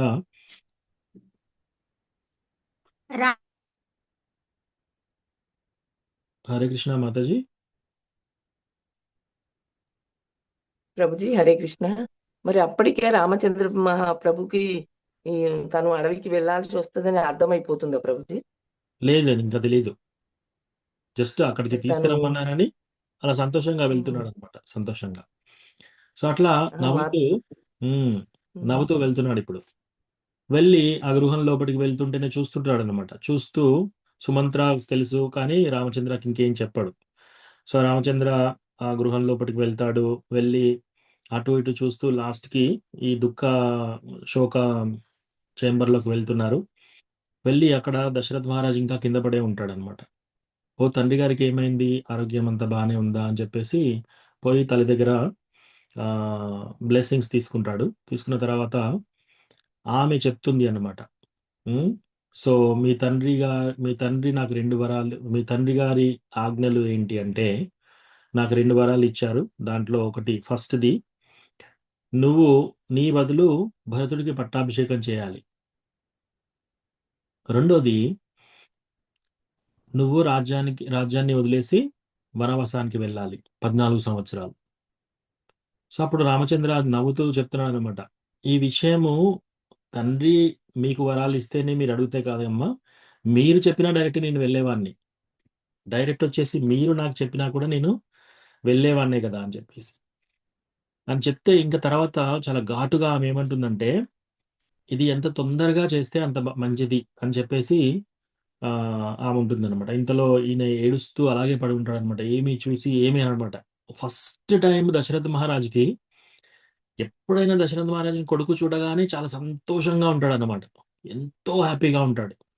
ఈ రోజు మాత్రం రామచంద్రాన్ని చూస్తుంటే బాగా దుఃఖం వస్తుంది ఆయనకి. అలా ఉంది పరిస్థితి. సో రామచంద్ర చిరునవ్వుతోనే బయటికి వస్తాడు. బయటికి వచ్చేసి బయట లక్ష్మణ్ వెయిట్ చేస్తున్నాడు. సో లక్ష్మణ్ వెయిట్ చేస్తే ఇంతలో లక్ష్మణ్కి అర్థమైపోయింది సిచ్యువేషన్ ఏం జరిగిందనేది.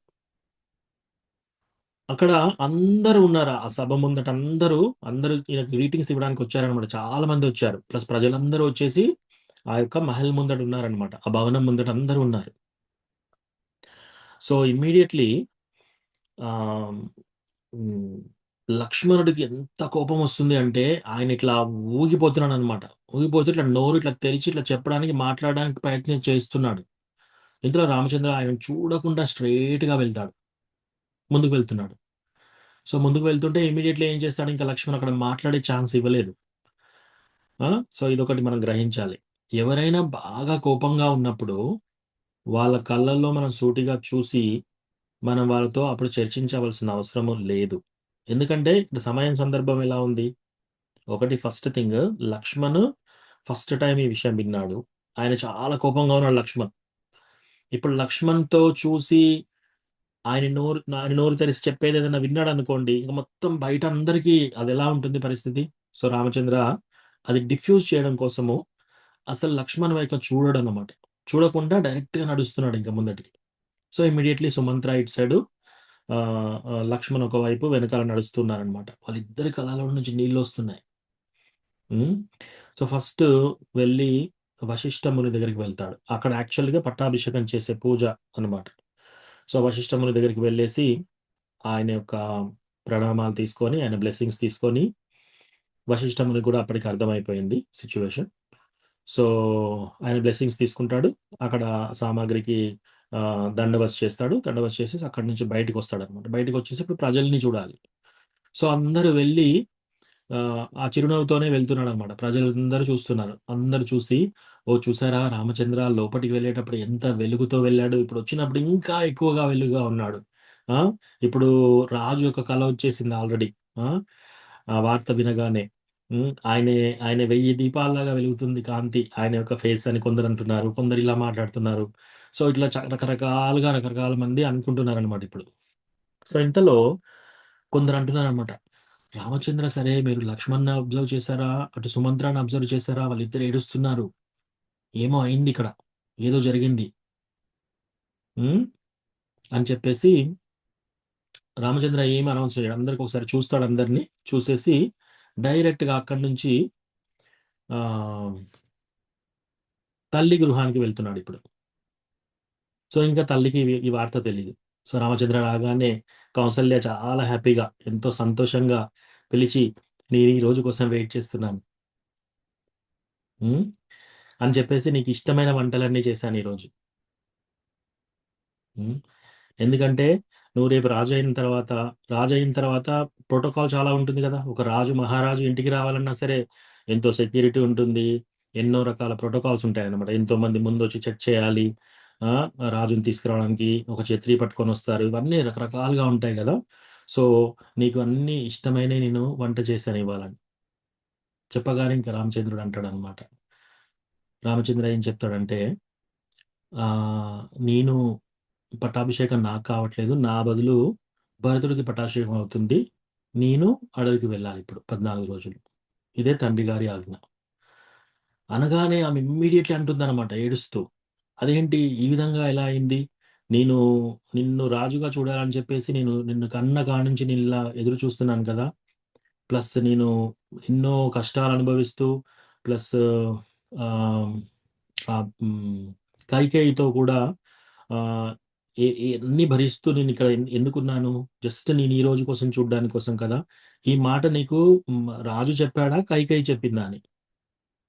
సో, దానికి సమాధానం ఇవ్వడు. ఇప్పుడు అట్‌లీస్ట్ ఇంక తల్లి అంటుంది గదా అని చెప్పి లక్ష్మణ్ ఇమ్మీడియేట్‌గా అప్పటికి ఇంకా ఆయన లోపట ఉంచుకోలేకపోతాడనమాట.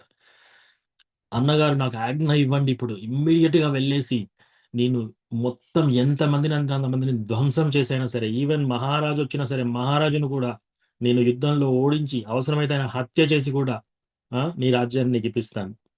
ఇదెంత ఈ విధంగా ఎలా జరుగుతుందసలు? ఆ! ఇలా జరగడానికి వీలే లేదు.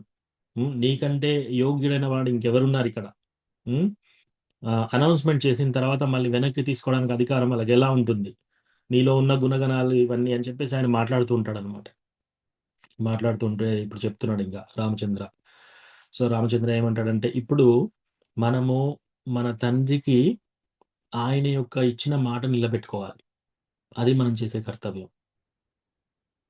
ఇంతలో ఈమె కౌసల్య అంటుందనమాట తల్లి. ఓకే. ఆహ్, సో, ఈ ఈ డిస్కషన్ అయిన తర్వాత అటు ఇటు కొంచెంసేపు మాట్లాడిన తర్వాత ఇంకా లాస్ట్‌కి రామచంద్ర అంటాడనమాట. నేను నిర్ణయం తీసుకున్నాను. హ్మ్. నేను వనాలోకి వెళ్తున్నాను అని నిర్ణయం తీసుకుంటే ఇంకా రామచంద్ర ఒకే మాట, ఒకే పత్ని, ఒకే బాణం కదా. సో, అర్థమైపోతుంది ఇంక వీళ్ళిద్దరికీ. ఇప్పుడు రామచంద్ర ఇంక వెనక్కి తీసుకోడు అని చెప్పేసి. ఇమ్మీడియేట్‌గా కౌసల్య ఏం చేస్తుంది ఏడుస్తూ, "పర్వాలేదు నేను నీతో పాటొస్తాను. నువ్వు అడవికి వెళ్ళినా పర్వాలేదు నేను నీతో పాటొస్తాను. నన్ను తీసుకెళ్ళు." హ్మ్. సో, నువ్వు నన్ను తీసుకెళ్ళిన అన్నప్పుడు ఆ విధంగా అన్నప్పుడు వద్దు. ఇప్పుడు తండ్రి గారికి నీ యొక్క అవసరం చాలా ఉంది. ఇప్పుడు తండ్రి గారిని సేవ్ చేసే బాధ్యత నీది. సో, అతన్ని చూసుకునే బాధ్యత నీది కాబట్టి నువ్వు ఇక్కడ ఉండాలి అని చెప్పేసి.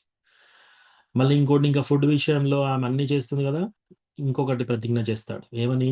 ఈ రోజు నుంచి నేను ఓన్లీ కందమూలాలు, ఫ్రూట్స్ చెట్లకు దొరికే ఫలాలు ప్లస్ కందాలు. అంటే రూట్స్ అంటే కింద మొలుస్తాయి గదా. ఇప్పుడు సపోజ్ క్యారెట్స్ అలాంటియి. సో, ఇవి తింటానని చెప్పి ప్రతిజ్ఞ చేస్తాడనమాట. ఇప్పుడు నేనొచ్చే వరకు మళ్ళీ 14 సంవత్సరాలు అడవిలో. సో, కొన్నిసార్లు కొన్ని రామాయణ దాంట్లో మనకు ప్రశ్నలు రావచ్చనమాట. రామచంద్ర అడవికి వెళ్ళినప్పుడు ఆయన మాంసాహారం తిన్నాడా? ఇటువంటి ప్రశ్నలొస్తాయి. సో, దానికి మీరు ఈ శ్లోకం డైరెక్ట్‌గా ఇవ్వచ్చు వాళ్ళకి జవాబుగా. సో, రామచంద్ర ఒకసారి ప్రతిజ్ఞ తీసుకుంటే ఆ ప్రతిజ్ఞని నిలబెడతాడనమాట. సో, ఆయన ఏం ప్రతిజ్ఞ చేస్తున్నాడిక్కడ? నేను ఓన్లీ ఈ రోజు నుంచి కందమూలాలు తింటాను అని చెప్పేసి. ఓన్లీ కందమూలాలే తిన్నాడనమాట 14 సంవత్సరాలు. సో, ఆ విధంగా తల్లిగారి డిస్కషన్ అయిపోయినంక ఇప్పుడు సీతామాత దగ్గరికి వెళ్తారు. హ్మ్. సో, సీతామాత దగ్గరికి వెళ్ళినంక అక్కడ డిస్కషన్. సో, అక్కడ చాలా బాధగా, దిగులుగా ఉంటాడు. సో, సీతామాత దగ్గరికి వెళ్ళే కంటే ముందు రామచంద్ర ఇక తల్లి పాదాల పైన పడి దండవత్ చేస్తూ అప్పుడు ఏడుస్తాడు. కింద అతని తల కింద ఉన్నప్పుడు ఏడిచి ఆమె యొక్క పాదాల్ని తడిపేస్తాడు. మళ్ళీ లేచినప్పుడు చాలా స్ట్రెయిట్‌గా మళ్ళీ మర్యాద పురుషోత్తమగా అయిపోతాడనమాట. సో, అట్లా అయిపోయిన తర్వాత తల్లికి వీడ్కోలు చెప్పేసి అక్కడి నుంచి సీతామాత గృహానికి వెళ్తాడు. సో, సీతామాత గృహానికి వెళ్ళగానే సీతామాతకి చాలా ఆశ్చర్యంగా ఉంటుంది. అదేంటి వెళ్ళేటప్పుడు అందరూ చక్రి అవి గొడుగు పెట్టేసి ఒక రాజులాగా తీసుకెళ్లారు. వచ్చేటప్పుడు గొడుగు లేదు, ఏం లేదు అని ఆమెకు కొంచెం డౌట్స్ ఒస్తాయి ఆల్రెడీ. వెళ్ళి సీతామాతకు చెప్తాడనమాట. చెప్పేసి నాకు రాజ్యం పోయిందని ప్రాబ్లమ్ ఏం లేదు. నేను వనాలకి పోవాలని ప్రాబ్లమ్ ఏం లేదు. నా ప్రాబ్లమ్ నిన్నే విడిచిపెట్టి నేనెలా వెళ్ళాలి? అది నాకు ఎక్కువగా బాధగా ఉంది అని. సో, అప్పుడు సీతామాత అంది, "అసలు నన్ను విడిచిపెట్టి వెళ్ళడానికి అని మీరెందుకు అనుకుంటున్నారు? నేను యాక్చువల్లీ నేనిప్పుడు నేనెప్పుడో నా జాతకంలో నాకు ఆల్రెడీ చెప్పారు నాకు. 2 సార్లు నేను వనాలకు వెళ్తారని చెప్పారు. హ్మ్. సో, కాబట్టి నేను ఆల్రెడీ నా బ్యాగ్స్ అన్నీ ప్రిపేర్ చేసుకొని రెడీగా ఉన్నాను నేను. నేను ఆల్రెడీ నిర్ణయం తీసేసుకున్నాను నేను. అంటే లేదు లేదు నువ్వు వనం అంటే ఏమనుకుంటున్నావు? వనం అంటే ఏమన్నా ఆటల్లాగా అనుకుంటున్నావా? ఆ! అక్కడ మృగాలు, క్రూర మృగాలు, జంతువులు, పులులు, సింహాలు గాండ్రించినప్పుడు నువ్వు ఎలా నిద్రపోతావు? ఇక్కడున్నట్లు నీకు హంసతూలిక పాన్పులన్నీ అక్కడ ఉండవు. బెడ్స్ అన్నీ. సిల్క్ అండ్ క్లాత్స్ అన్నీ ఉండవు. రైట్? ఆ! ఎండలో బాగా వేడి వేడిగా ఉంటుంది. చలికి చాలా చలిగా ఉంటుంది. ఆ! ప్లస్ కింద పడుకోవాల్సొస్తుంది. ఇవన్నీ నీ వల్ల అవుతాయా?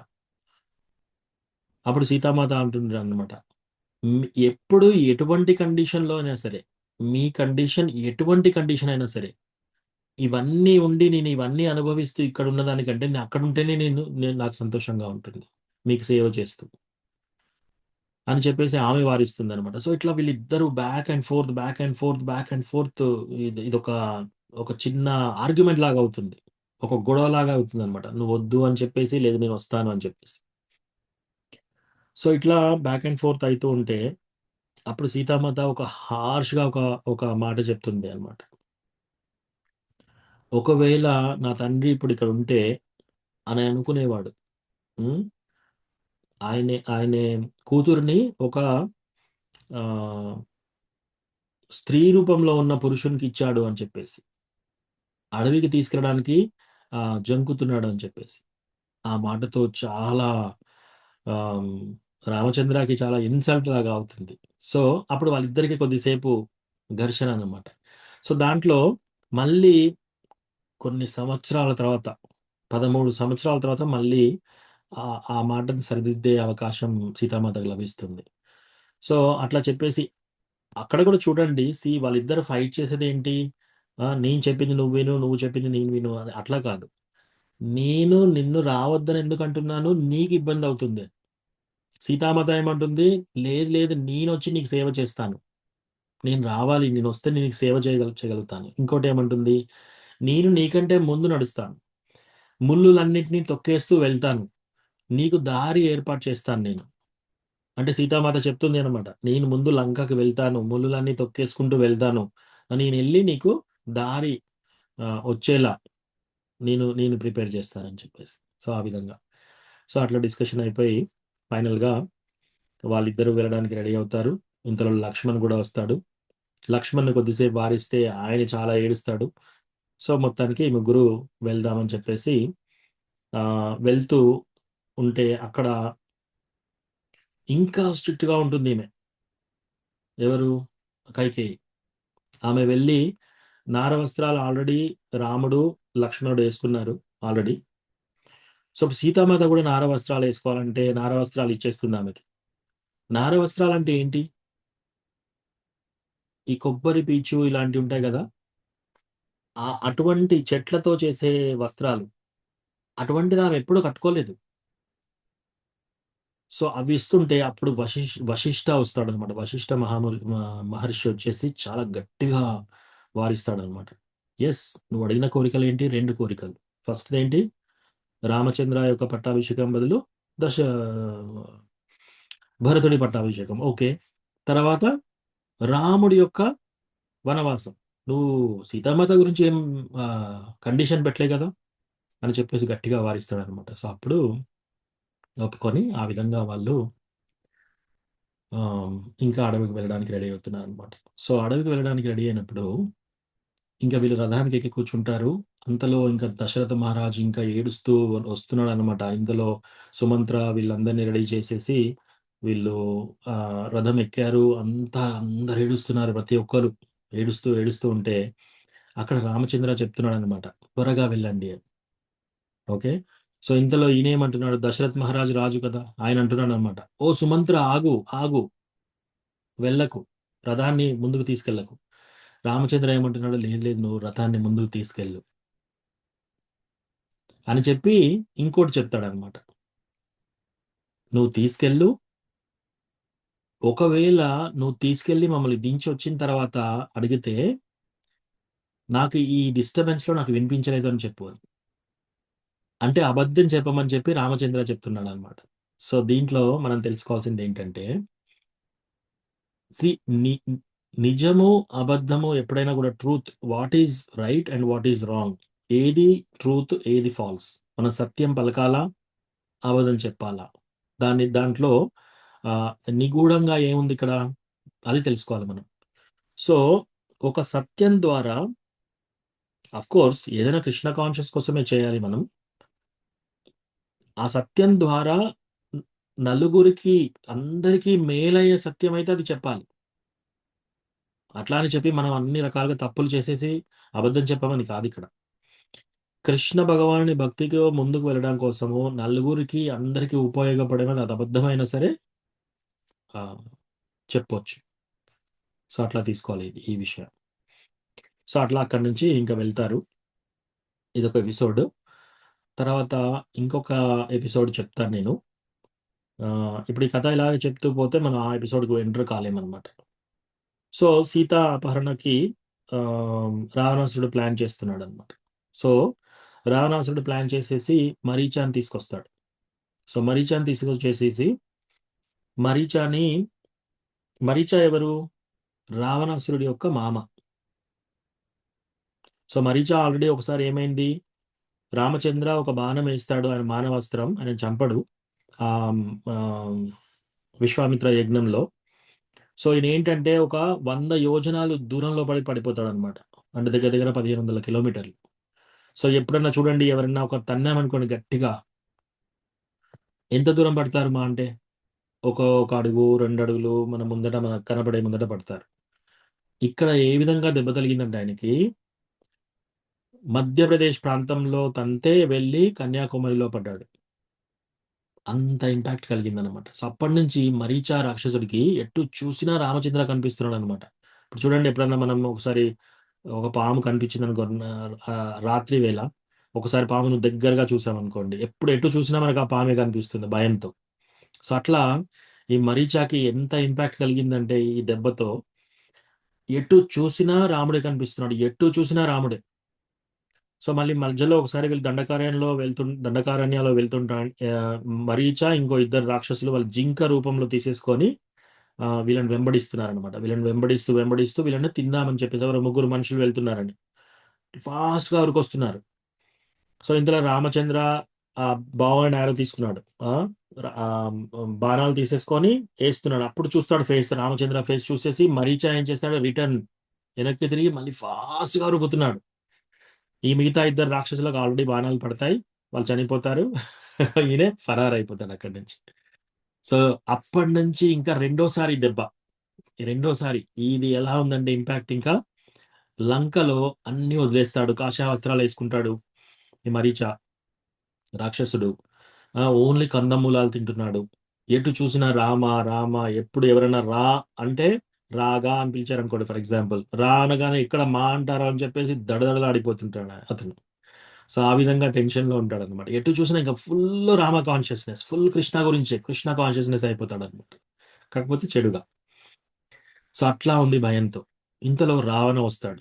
సో, రావణ వచ్చేసి నేను ఒక స్త్రీని అపహరించాలి. నువ్విప్పుడు ఒక బంగారు లేడీలాగా వేషం వేసుకొని దూరంగా తన భర్తని తీసుకెళ్ళాలి. అప్పుడు నేను ఈమెను కిడ్నాప్ చేస్తాను. అపహరిస్తానని చెప్పేసి.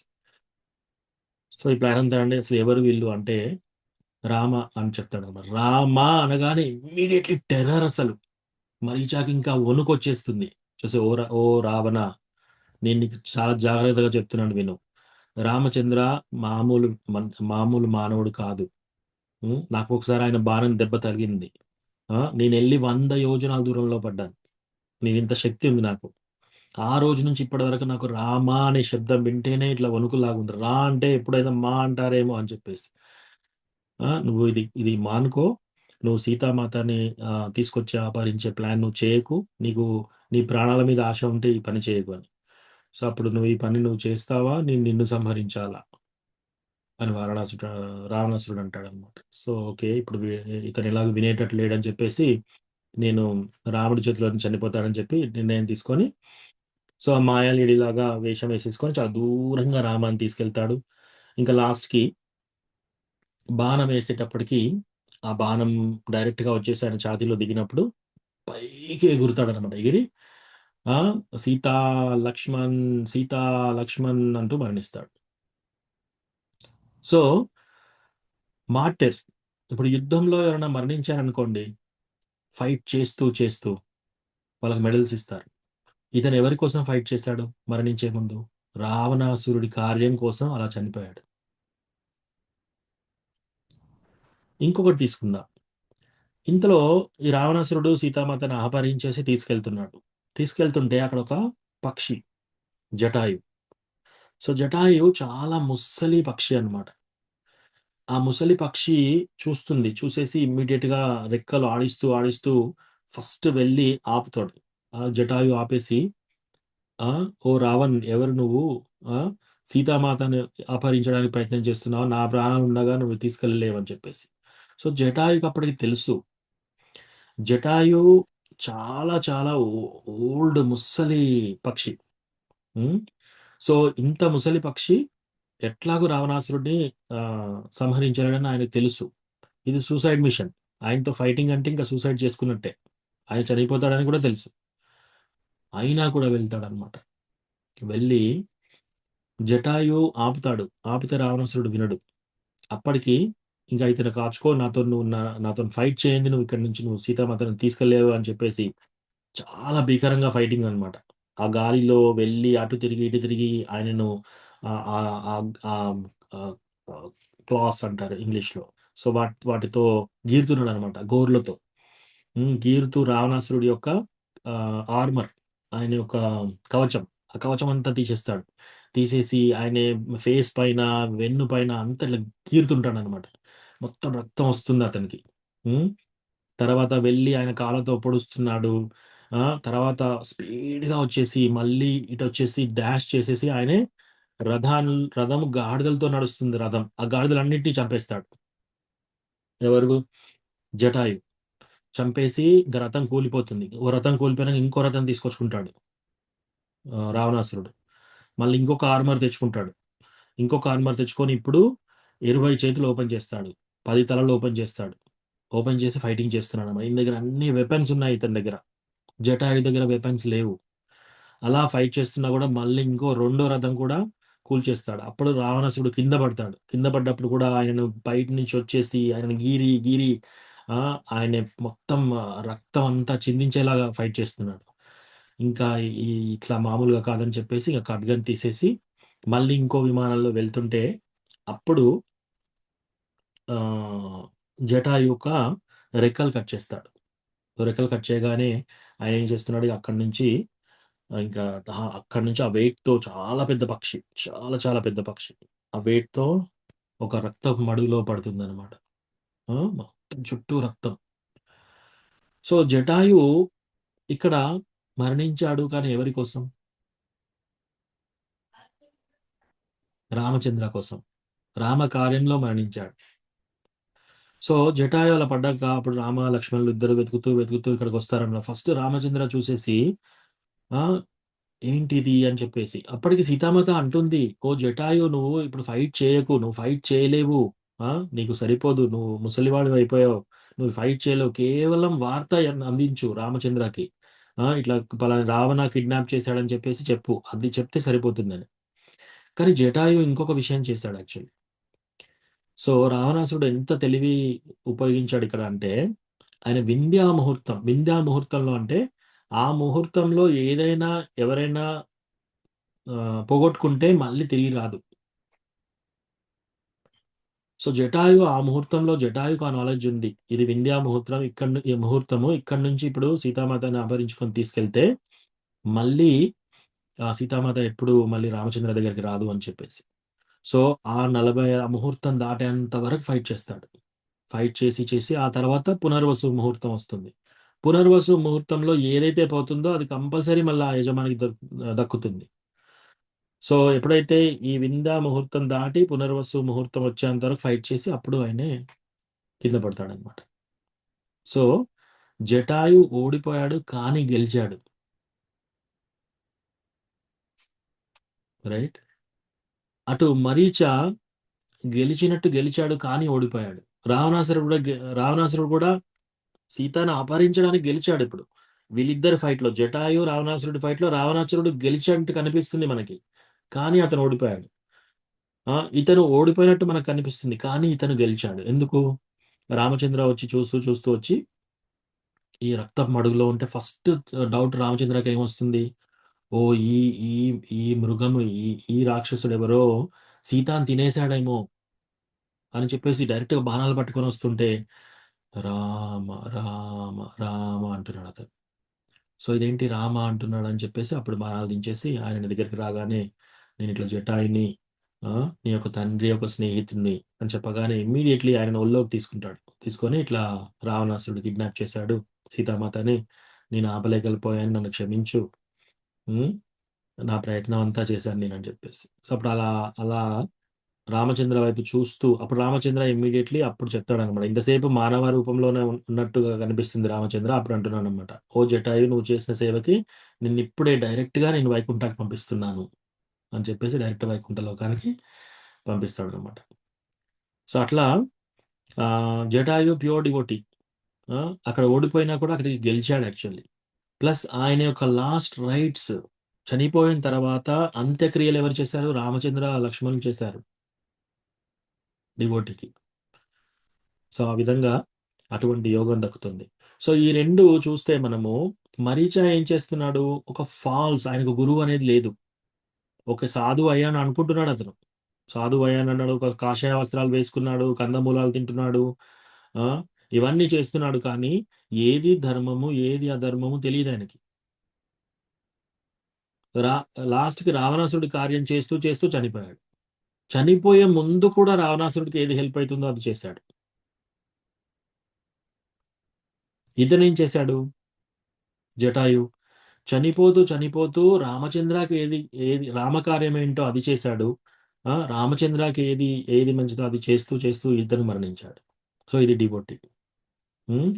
సో మరీచ ఏదో వేషం మార్చుకొని మనము జస్ట్ ఇప్పుడు నేను ఒక డివోటీ లాగా అయిపోయాను, నాకు గురువు అవసరం లేదు, గురువు దీక్ష అవసరం లేదు, నేను చాంటింగ్ చేసుకుంటాను కూర్చొని ఒక రూమ్ లో కూర్చొని, ఇట్లా అంటే కుదరదు. ఇది అట్లా అంటే మరీచ స్వభావం. సో తద్వారా మనం ఎక్కడికి వెళ్ళలేమన్నమాట. సో అది రామకథ చిన్నది ఈరోజు. ఇక్కడ ఆపుదాము.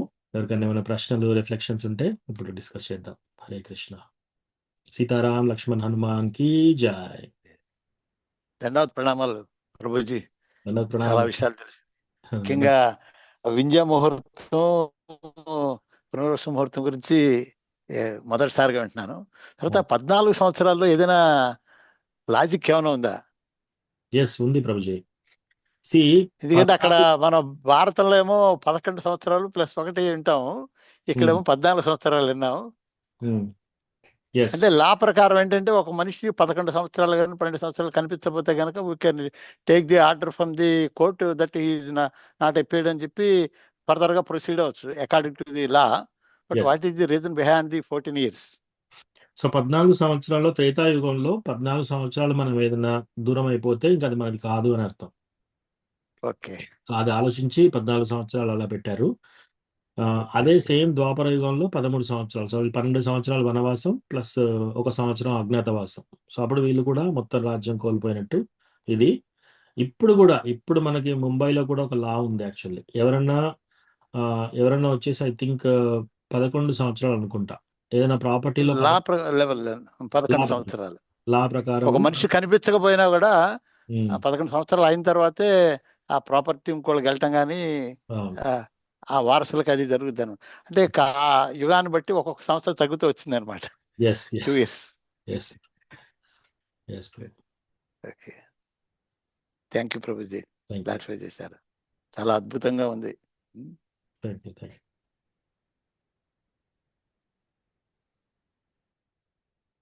హరే కృష్ణ ప్రభు. దండోత్ప్రణం. మారీచుడు రామభక్తుడు అవుతాడని అంటారు కదా ప్రభు. అంటే ఆయన మాట కోసం అట్లా చేయవలసి వచ్చింది, కానీ వాస్తవానికి ఆయన రామభక్తుడు అయిపోతాడు అని నేను విన్నా ప్రభు. ఎంతవరకు కరెక్ట్ ప్రభు? అంటే రావణాసురుని యొక్క ఫోర్స్ వల్ల అట్లా చేయవలసి వచ్చింది, కానీ వాస్తవానికి ఆయన రాముని జపించుకుంటూ ఉంటాడు అని విన్నా. ఇది సో ఇది కరెక్ట్. రాముణ్ణి తలుచుకుంటున్నాడు, కానీ ఏ విధంగా తలుచుకుంటున్నాడు? సో రాముణ్ణి తలుచుకుంటున్నాడు, ఎటు చూసినా రామ కనపడుతున్నాడు అతనికి భయంతో. కానీ చూడండి ఆయన ఆయన చేసింది ఏంటి లాస్ట్కి? ఓకే, రావణాసురుడు వచ్చాడు, రావణాసురుడు వచ్చేసి కార్యం చేయమంటే అట్లీస్ట్ చనిపోయేటప్పుడైనా కూడా చెప్పొచ్చు కదా, ఆయన నిజం చెప్పి చనిపోవచ్చు కదా. ఓ రామా, నేను ఇక్కడ యాక్చువల్లీ నేను ఆ, రావణాసురుడి భార్య నుండి భరించలేక ఇక్కడికి వచ్చాను, యాక్చువల్లీ కీడు జరుగుతుంది, నీ భార్య కీడు జరుగుతుంది, నువ్వు ఇమీడియట్ గా వెళ్ళు అని చెప్తూ చనిపోవచ్చు కదా ఒకవేళ నిజంగా భక్తుడైతే. సో నిజంగా భక్తుడు కాదు యాక్చువల్లీ. ప్లస్ రామజపం రామ రామ అని ఎందుకు తలుస్తున్నాడు? భయంతో తలుస్తున్నాడు, ఎందుకంటే ఆయనకి తగిలిన దెబ్బ అలా ఉంది అన్నమాట. సో ఇది అంటే ఈ మరీచ రిప్రజెంటేషన్ ఏంటంటే ఫాల్స్ డివోటీ. ఎవరైనా కూడా ఫాల్స్ రినౌన్సియేషన్, ఒక డివోటీ లాగా ప్రవర్తించి నేను అన్ని వదిలేస్తాను ఇప్పుడు అంటారు చూడండి, నాకు ఇవన్నీ ఏం అవసరం లేదు, నేను అన్ని వదిలేస్తాను అని చెప్పేసి వెళ్ళి ఏమి చేయకుండా కూర్చొని కాషాయ వస్త్రాలు వేసుకొని తిరుగుతూ అలా ప్రవర్తించారనుకోండి, గురువు లేకుండా డైరెక్షన్ లేకుండా, వాళ్ళని మరీచ రిప్రజెంట్ చేస్తున్నాడు అనమాట. సో మరీచ యాక్చువల్లీ డివోటీ కాదు, రాక్షసుడు. ప్లస్ చనిపోతూ ఆయన ఎవరి కార్యం చేస్తూ చనిపోయాడు? రావణాసురుడి కార్యం. సో ఇది వాల్మీకి రామాయణం ప్రకారం ఇలా ఉంది ప్రభుజీ. సో మనము ఆ సోర్స్ అడగాలి, వేరే వాళ్ళు ఎవరన్నా ఇట్లా చెప్తే మరీచ డివోటీ అవడానికి ఎక్కడ రాసింది, అలా ఎలా ఉంది అని మనం అడగాలి అనమాట. సో వాల్మీకి రామాయణం ప్రకారం మాత్రం మరీచి రావణాసురుడి అఫ్ కోర్స్ ఆయనకు చేయాలని లేదు, కానీ రావణాసురుడి భార్య నుండి చేశాడు. అయినా కూడా లాస్ట్కి చెప్పొచ్చు కదా, చనిపోతూ సీతా లక్ష్మణ్ అని పిలిచి వాళ్ళకి చెప్పే బదులు అది రావణాసురుడి కార్యం, రావణాసురుడికి హెల్ప్ చేశాడు అక్కడ. అదే రామకి చెప్పొచ్చు కదా, ఓ రామచంద్ర నేను ఇంత దూరం తీసుకొచ్చాను, కానీ అక్కడ మీ భార్య అయిన సీతామాతకి అపవాదు ఉంది, సారీ అక్కడ ప్రాబ్లం ఉంది, రావణాసురుడు వస్తున్నాడు అని చెప్తే అయిపోతుంది కదా. సో అలా తీసుకోవాలి.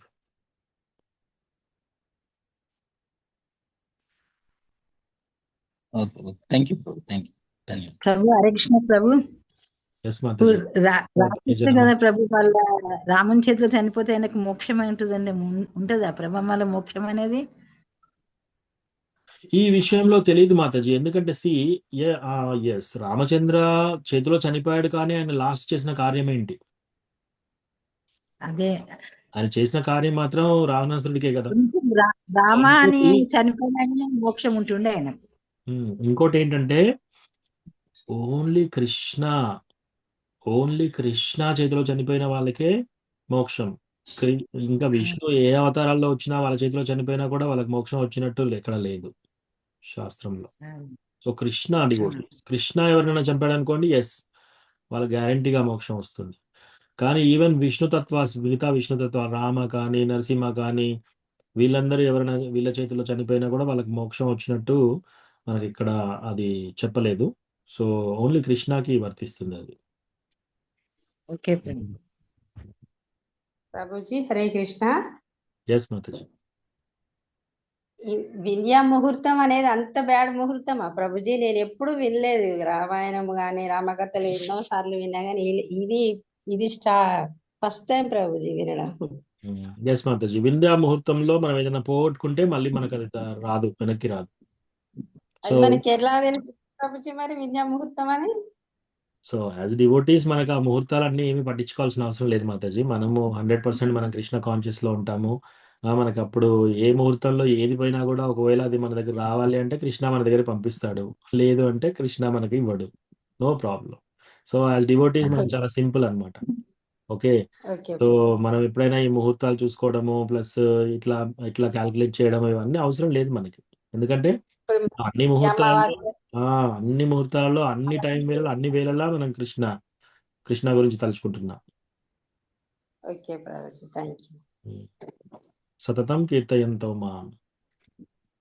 ప్రభుజీ మరి నరసింహావతారంలో హిరణ్యాక్షుడిని చంపినప్పుడు అతనికి మరి మోక్షం వచ్చిందా రాలేదా? ఇప్పుడు మీరు చెప్పిన దాని ప్రకారం ప్రహ్లాద్ అడుగుతాడు కదా, నా తండ్రి యొక్క అమాయకత్వాన్ని క్షమించు అంటాడు అంతే. లేదు, ఒకసారి నా గోళ్ళకి తగిలిన తర్వాత అతను ఎక్కడ వెళ్ళాలో అక్కడ వెళ్ళాడు అని చెప్తారు కదా. ఓకే. సో, యాక్చువల్లీ కృష్ణ కానీ, కృష్ణ యొక్క డివోటీస్ చంపినా సరే, వాళ్ళకి మోక్షం వచ్చే ఛాన్స్ ఉంది. ఓకే. మిగతా విష్ణు తత్వాలలో లేదు అలాగా. అక్కడ ఎందుకిచ్చారు అంటే, Prahlad pure devotee. Prahlad Maharaj pure devotee అయినందువల్ల, ఓ ప్రహ్లాద్ మీ తండ్రి ఏంటి? నీ 21 తరాలు అటు, 21 తరాలు ఇటు అందరికీ మోక్షం వచ్చేసింది మీ ఫ్యామిలీలో అని చెప్తాడనమాట. సో, ఒక్క ప్రహ్లాదు తండ్రే కాదు. కానీ డైరెక్ట్‌గా భగవంతుడి చేతిలో చనిపోయాడు కాబట్టి మోక్షం రాలేదు అతనికి. ప్రహ్లాదుడి తండ్రి అయినందువల్ల మోక్షం వచ్చింది. ఒక హరే ప్యూర్ కృష్ణ భక్తుడి ప్రభు. తండ్రి అయినందువల్ల. ఆయన ఒక్కడికే కాదు మళ్ళీ 21 తరాలందరికీ. అట్లా. There are so many logics are there. Yes. Yes. Same ప్రశ్న Yes, నాకు అలాగే ఉండే ప్రభు. అదే అడగబోతున్నాను. ప్రభుజీ అడిగారు మిమ్మల్ని. యెస్. యెస్. థ్యాంక్ యూ ప్రభు. కృష్ణ లేదా ప్రభుజీ కృష్ణ గారు డివోటీస్, ఈవెన్ కృష్ణ డివోటీస్ చేతిలో చనిపోయినా చాలా ఆస్పిషియస్. అది Okay. అది చాలా auspicious. Okay. Hare Krishna Then, Prabhuji ప్రణామాలు. దండవత్ ప్రణామ్. బృందావన విహారీ దేవి మాతాజీ. ప్రభుజీ మరి ఇప్పుడు మీరు ఒక కృష్ణ చేతుల చనిపోతేనే మోక్షం అని అన్నారు కానీ మరి నారాయణ అంటే చాలా మంది చనిపోయింది నారాయణ నారాయణ అని కూడా అంటారు కొందరు కృష్ణ భక్తులు కాని వాళ్ళు. ఓ నో మాతాజీ. మనం డిస్కస్ చేసేది ఏంటి? డైరెక్ట్ గా కృష్ణ లేదా కృష్ణ విష్ణు తత్వ ఏదన్నా విష్ణు తత్వ అంటే రామచంద్ర కావచ్చు, వామనదేవ్ కావచ్చు, లేకపోతే నరసింహదేవ్ కావచ్చు, మత్స్యదేవ్ కావచ్చు, వీళ్ళు డైరెక్ట్ గా చంపడం. మీరనేది ఏంటి? ఇక్కడ ఎవరన్నా చనిపోయేటప్పుడు నారాయణ అన్నారు, ఎవరైనా చనిపోయేటప్పుడు వామన అన్నారు. ఎస్, వాళ్ళందరికీ మోక్షం గ్యారంటీ. మోక్షం ఏంటి? డైరెక్ట్ గా వాళ్ళు ఆ యొక్క భగవంతుని ధామానికి వెళ్తారనమాట. సో అంతకాలేచ మామేవ స్మరణ్ముక్త్వా కలేవరం. సో భగవద్గీతలో కృష్ణ ఏమంటున్నాడు? ఎవరైతే లాస్ట్ మూమెంట్ లో ఎవరైతే నన్ను తలుచుకుంటారో వాళ్ళు నా ధామానికి వస్తారు. ఎవరైనా నారాయణ తలుచుకుంటే నారాయణ ధామానికి వెళ్తారు. సో అట్లా వైకుంఠానికి. సో ఎవరైనా సపోజ్ నరసింహస్వామిని తలుచుకున్నారనుకోండి, నరసింహస్వామికి కూడా వైకుంఠ లోకంలో ఒక లోకం ఉంది. అట్లా ప్రతి దేవుడికి అట్లా ఉంది. సపోజ్ రామచంద్రాన్ని తలుచుకుంటే రామచంద్ర లోకం కూడా ఉంది, అయోధ్య. సో ఆయా లోకాలకు వాళ్ళు వెళ్తారు. అలా కాకుండా పితృదేవతలు తలుచుకోవడము లేదా అట్లా చేసిన వాళ్ళకి యాంతి దేవా వ్రతా దేవాన్ పితృని యాంతి పితృవతాః భూతాని యాంతి భూతేజ్య యాంతి మత్ యాజినోపి మాం. ఎవరైనా చనిపోయినప్పుడు ఎవరైనా ఇతరత్ర దేవతలను తలుచుకున్నారనుకోండి, వాళ్ళ ఆయా గ్రహాలకు వాళ్ళు వెళ్తారు. ఎవరైనా సపోజ్ పితృదేవతలను తలుచుకున్నారనుకోండి, పితృలోకాలకు వెళ్తారు. ఎవరైనా భూతాలు ప్రేత పిశాచాలను తలుచుకున్నారనుకోండి, వాళ్ళు ఉండే లోకాలకు వెళ్తారు అని కృష్ణ మనకు భగవద్గీతలో చెప్పారు. థ్యాంక్ యూ ప్రభు. హరే కృష్ణ. కూడా చెప్తారు ప్రభుజీ ఈ ముహూర్తం సీతామాతకి హాని అవుతుంది అని జటాయు ఆ పక్షి అంత తొందరపడి ప్రాణాలు పోయేటట్టు యుద్ధం చేసిండు కదా. మరి రామచంద్రుడు భగవంతుడు మరి సీతామాతకి ఇట్లా హాని వస్తుందేమో అని అక్కడుండైనా ఏ మహిమతోని కూడా మనం ఎందుకు కాపాడలేదు ప్రభుజీ? సో అట్లా రామచంద్ర గారిని అట్లా అట్లా ప్రయత్నం చేశాడు అనుకో, అసలు ఇంకా లంకకు వెళ్ళే అవకాశం ఉండదు కదా రామచంద్రకి. లంకలో ఉన్న రావణాసురుని చంపే అవకాశం ఉండదు. లంకలో ఉన్న అందరూ రాక్షసులను చంపే అవకాశం ఉండదు. అంతెందుకు, అసలు రావణాసురుని డైరెక్ట్ సీతామాతనే చంపొచ్చు. సీతామాతకి అంత బలం ఉంది. సీతామాత యాక్చువల్లీ చెప్తుంది అనమాట అశోక వాటికలో ఒకసారి రావణాసురుడు వచ్చినప్పుడు, ఓ రావణ నువ్వు అనుకుంటున్నావా నిన్ను నేనే నా డైరెక్ట్ నా చూపుతోనే నిన్ను భస్మం చేయగలుగుతాను, కానీ రామచంద్ర వచ్చి నిన్ను నీలాంటి మెంటాలిటీ ఉన్నాయి వీళ్ళందరు రాక్షసులని సంహరించిన తర్వాత ఆ యొక్క కీర్తి రామచంద్రకి రావాలి అని చెప్పేసి అంటుంది అనమాట. సో సీతామాతకే ఉంది పవర్, రామచంద్ర ఎక్కడో ఉండి సంహరించాల్సిన అవసరం లేదు. ఇన్ఫాక్ట్ రామచంద్ర చేయాలనుకుంటే ఆయన దగ్గర అన్ని అస్త్రాలు ఉన్నాయి, ఎక్కడ ఉండి బాణం వేసినా కూడా వెళ్ళి అది రావణాసురుని చంపేస్తుంది. ఈవెన్ సీతామాత చంపేయగలుగుతుంది, రైట్? పడ్డారు ప్రభు మా వాళ్ళు. అదే నిన్న నాకు అర్థం కావట్లేదు, సీతామాత కష్టం పడతా అంటే ఎందుకు అట్లా చూసుకుంటున్నాడు భగవంతుడు అని. సో మనము మన కష్టాలతో పోల్చి మనలాగా వాళ్ళు కూడా అదే విధంగా కష్టపడతారని మనం అనుకుంటున్నాం కష్టంగా. కానీ ఇక్కడ ఏం జరిగింది అంటే బేసికల్లీ ఈవెన్ ఈ ఎపిసోడ్ ప్లస్ సీతామాతని లాస్ట్‌కి మళ్ళీ అడవిలోకి పంపిస్తారు గదా! ఇక్కడ ఏంటంటే ఇది విరహ భావం. సో, అది కూడా ఒక రకమైన యాక్చువల్‌గా 12 రీజన్స్ ఉన్నాయి. హ్మ్. ఈ సీత ఎప్పుడైనా కూడా కృష్ణ లీలలో మాత్రమే కృష్ణ 11 సంవత్సరాల తర్వాత మథురాకి వెళ్ళిపోతాడు. అప్పటికి వెళ్ళిపోయి ఇంక మళ్ళీ రాడు వెనక్కి. ఆ రానప్పుడు వాళ్ళు విరహ వేదనలో ఉంటారనమాట. విరహ వేదన అనేది యాక్చువల్లీ అదొక కండెన్స్డ్ అది ఇప్పుడు రాధారాణిని అడిగినప్పుడు కృష్ణ రాధారాణి ఎదుట ఉన్నప్పుడు రాధారాణి అనుభవించే ప్రేమ కంటే కృష్ణ దూరంగా ఉన్నప్పుడు రాధారాణి ఆ విరహంలో అనుభవించేది ఇంకా ఆ యొక్క ప్రేమ ఇంకా అత్యధికంగా ఉంటుందన్నమాట. సో, అది వీళ్ళు ఆస్వాదించాలని ప్రయత్నం చేస్తున్నారిక్కడ. ఇదొక లీల. ఈ లీలలో ఆ విరహం ఆస్వాదించే లీల ఇది. సో, మనమేమనుకుంటున్నాం మనలాగా ఎవరన్నా దూరంగా ఉంటే అని చెప్పేసి. సో, కృష్ణ దగ్గరగా ఉంటే ఓన్లీ కృష్ణని చూస్తూ కృష్ణతో మాట్లాడుతున్నారు. ఈ గోపీసును రాధారాణి కృష్ణ లేడనుకోండి.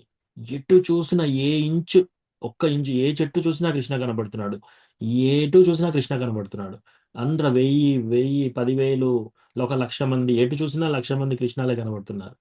సో, వాళ్ళ యొక్క యాక్చువల్‌గా ఇది విరహ వేదన అంటారు. కానీ ఇది కూడా ఒక ఎక్స్‌టసీ. అంటే ఇది కూడా ఒక రకమైన డీప్ సంతోషం. అది చాలా హైయెస్ట్ లెవెల్ సంతోషం అన్నమాట. సో, అది ఆస్వాదించడం కోసం ఈ లీల చేస్తున్నాడు భగవంతుడు. సీతమ్మ వారికి తెలుసు, నాకు వీడితోనేం కాదు అని రామయ్య తెలుసు ఇద్దరికి. లేదు. తెలిస్తే నటించడం అవుతుంది. అట్లా కాదు. సో, ఈ లీలలు ఎలా జరుగుతాయంటే కృష్ణ అయినా సరే ఇప్పుడు సపోజ్ కృష్ణ యశోదమాత పరిగెడుతూ ఒక కట్టె పట్టుకొని వస్తుందన్నమాట. అప్పుడు కృష్ణకి అన్నీ తెలుసనుకో. ఓకే. నేను దేవాది దేవుడిని ఈమె ఒక తల్లి రూపంలో వస్తుంది రైట్ నౌ. ఇప్పుడు ఆమె కట్టె పట్టుకొని వస్తుంది. నేను ఇప్పుడు ఏడవాలి. అని అలా ఏడ్చాడనుకోండి. దాంట్లో ఏమి ఆస్వాదన ఉంటుంది? ఏమి రసం ఉంటుంది? భగవంతుడికి అన్నీ తెలిసినాక. సో, భగవంతుడి యొక్క లీలలు ఎలా జరుగుతాయంటే భగవంతుడికి శక్తులున్నాయి. ఓకే. ఒకటి అంతరంగ శక్తి, ఒకటి బహిరంగ శక్తి, ఒకటి తటస్థ శక్తి, ఒకటి లీలా శక్తి, ఒకటి కరుణా శక్తి. ఇట్లా రకరకాల శక్తులున్నాయన్నమాట. సో, లీలా శక్తి భగవంతుడు కూడా ఆ లీల చేసేటప్పుడు ఆయన భగవంతుడు అనేది మర్చిపోతాడు. సో, కృష్ణ వాళ్ళ ఫ్రెండ్స్‌తో ఆడేటప్పుడు వాళ్ళ పైనుంచి దునుకుతున్నాడు. ఒకసారి వాళ్ళ ఫ్రెండ్స్ ఇతని పైనుంచి దునుకుతున్నారు. వాళ్ళు కాంపిటీషన్ పెట్టుకుంటారనమాట. ఎప్పుడైతే నువ్వు కింద పడతావో మళ్ళీ నువ్వు వంగాలి. మేమందరం నీ పైకెక్కి దునకాలని చెప్పేసి. సో, అప్పుడు అన్నీ మ్యాచ్ ఫిక్సింగ్ లాగా అయిపోయి ఓన్లీ నటిస్తుంటే అందులో రసా ఏముంటుంది? సో, అప్పుడు వాళ్ళకి తెలీదు యాక్చువల్లీ. కానీ ఎప్పుడైనా ఒక రాక్షసుడు వచ్చినాడనుకో ఆ లీలా శక్తి నుంచి మళ్ళీ విష్ణు శక్తి వచ్చేసి ఆ రాక్షసుని చంపేస్తాడు. అదయిపోయిన తర్వాత మళ్ళీ తర్వాత కరుణాశక్తి. ఫర్ ఎగ్జాంపుల్ లీలాశక్తి చేస్తున్నాడు. లీల చేస్తున్నాడు భగవంతుడు. ఆయన కూడా కొడుకే. ఆయన నిజంగానే యశోదమాత మా యొక్క తల్లి అనుకుంటున్నాడు. భయపడుతున్నాడు. నిజంగా భయపడుతున్నాడు. నిజంగా కళ్ళు నలుస్తున్నాడు. ఆ కాటుకంతా అదంతా నిజంగానే అవుతుంది. కానీ లాస్ట్‌కి ఎప్పుడైతే ఇంకా యశోదామాతకి చెమటలొస్తున్నాయి. పొద్దుటి నుంచి కట్టేయడానికి ప్రయత్నిస్తుంది. ఆ రోప్స్ కట్టి చేతులు గుంజుతున్నాయి. అంతా ఆమె చీరంతా అటు ఇటు అయిపోతుంది. ప్లస్ చెమట పడి ఒక చెమట బిందువు కృష్ణ మీద పడ్డప్పుడు లీలాశక్తి పక్కకు జరిగేసి కరుణాశక్తి వచ్చేస్తుంది. కరుణాశక్తి అప్పుడు కృష్ణ ఏం చేస్తున్నాడు? అప్పుడు దొరికిపోతాడు. అట్లా అన్నమాట. సో, భగవంతుడు ఈ లీల చేసేటప్పుడంతా ఆయన యొక్క శక్తులు ఇవి నడిపిస్తున్నాడు. భగవంతుడు ఆ లీల చేసేటప్పుడు ఆయన భగవంతుడు అనేది ఆయన మర్చిపోతాడు. ఆ అన్నీ కొద్దిసేపు. ఉన్నాయి ప్రభు, అన్నీ ఉన్నాయి కానీ ఆ శక్తులు అవసరాన్ని బట్టే ఉపయోగిస్తారు అన్నట్టు. అట్లనా ప్రభు? భగవంతుడు ఉపయోగించాడు. ఆ శక్తులే అలా పనిచేస్తున్నాయి. ఆ శక్తులు వచ్చేస్తాయి. సో, ఇంకొక ఉదాహరణ ఏంటంటే సో, రామచంద్ర సీతామాత అపహరణ తర్వాత ఇంకా ఏడుస్తున్నాడనమాట. ఎంత ఏడుస్తున్నాడంటే సీత సీత అని అటు చూస్తున్నాడు, ఇటు చూస్తున్నాడు, ఈ చెట్టుని అడుగుతున్నాడు, ఆ చెట్టుని అడుగుతున్నాడు.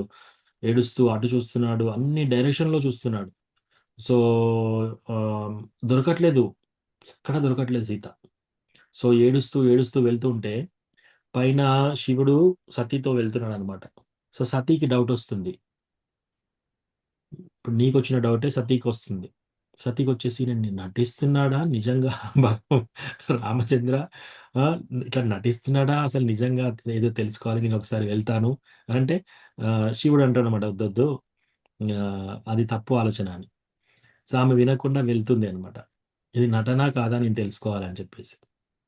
సో రామచంద్ర ఏడుస్తున్నాడు. ఏడుస్తూ ఏడుస్తూ ఉంటే ఈమె ఏం చేస్తుంది, సీతామాత లాగా తయారై వెళ్తుంది. ఎగ్జాక్ట్ సీతామాత ఆ, ఆ, లాగా ఆమె దృశ్యం తీసుకొని ఆమెలాగా వెళ్ళి రామచంద్ర ముందు నిలబడుతుంది.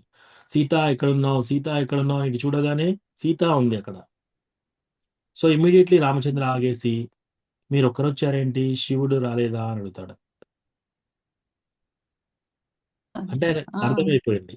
సో ఈమె సీత అర్థమైంది. కాదు, ఈమె. సో అక్కడ రామచంద్ర నటించట్లేడు. కాకపోతే ఆ లీలా శక్తి నుంచి మళ్ళీ మిగతా శక్తులు వచ్చేస్తాయి, వచ్చేసి ఇంటర్ఫియర్ అవుతున్నాయి అన్నమాట.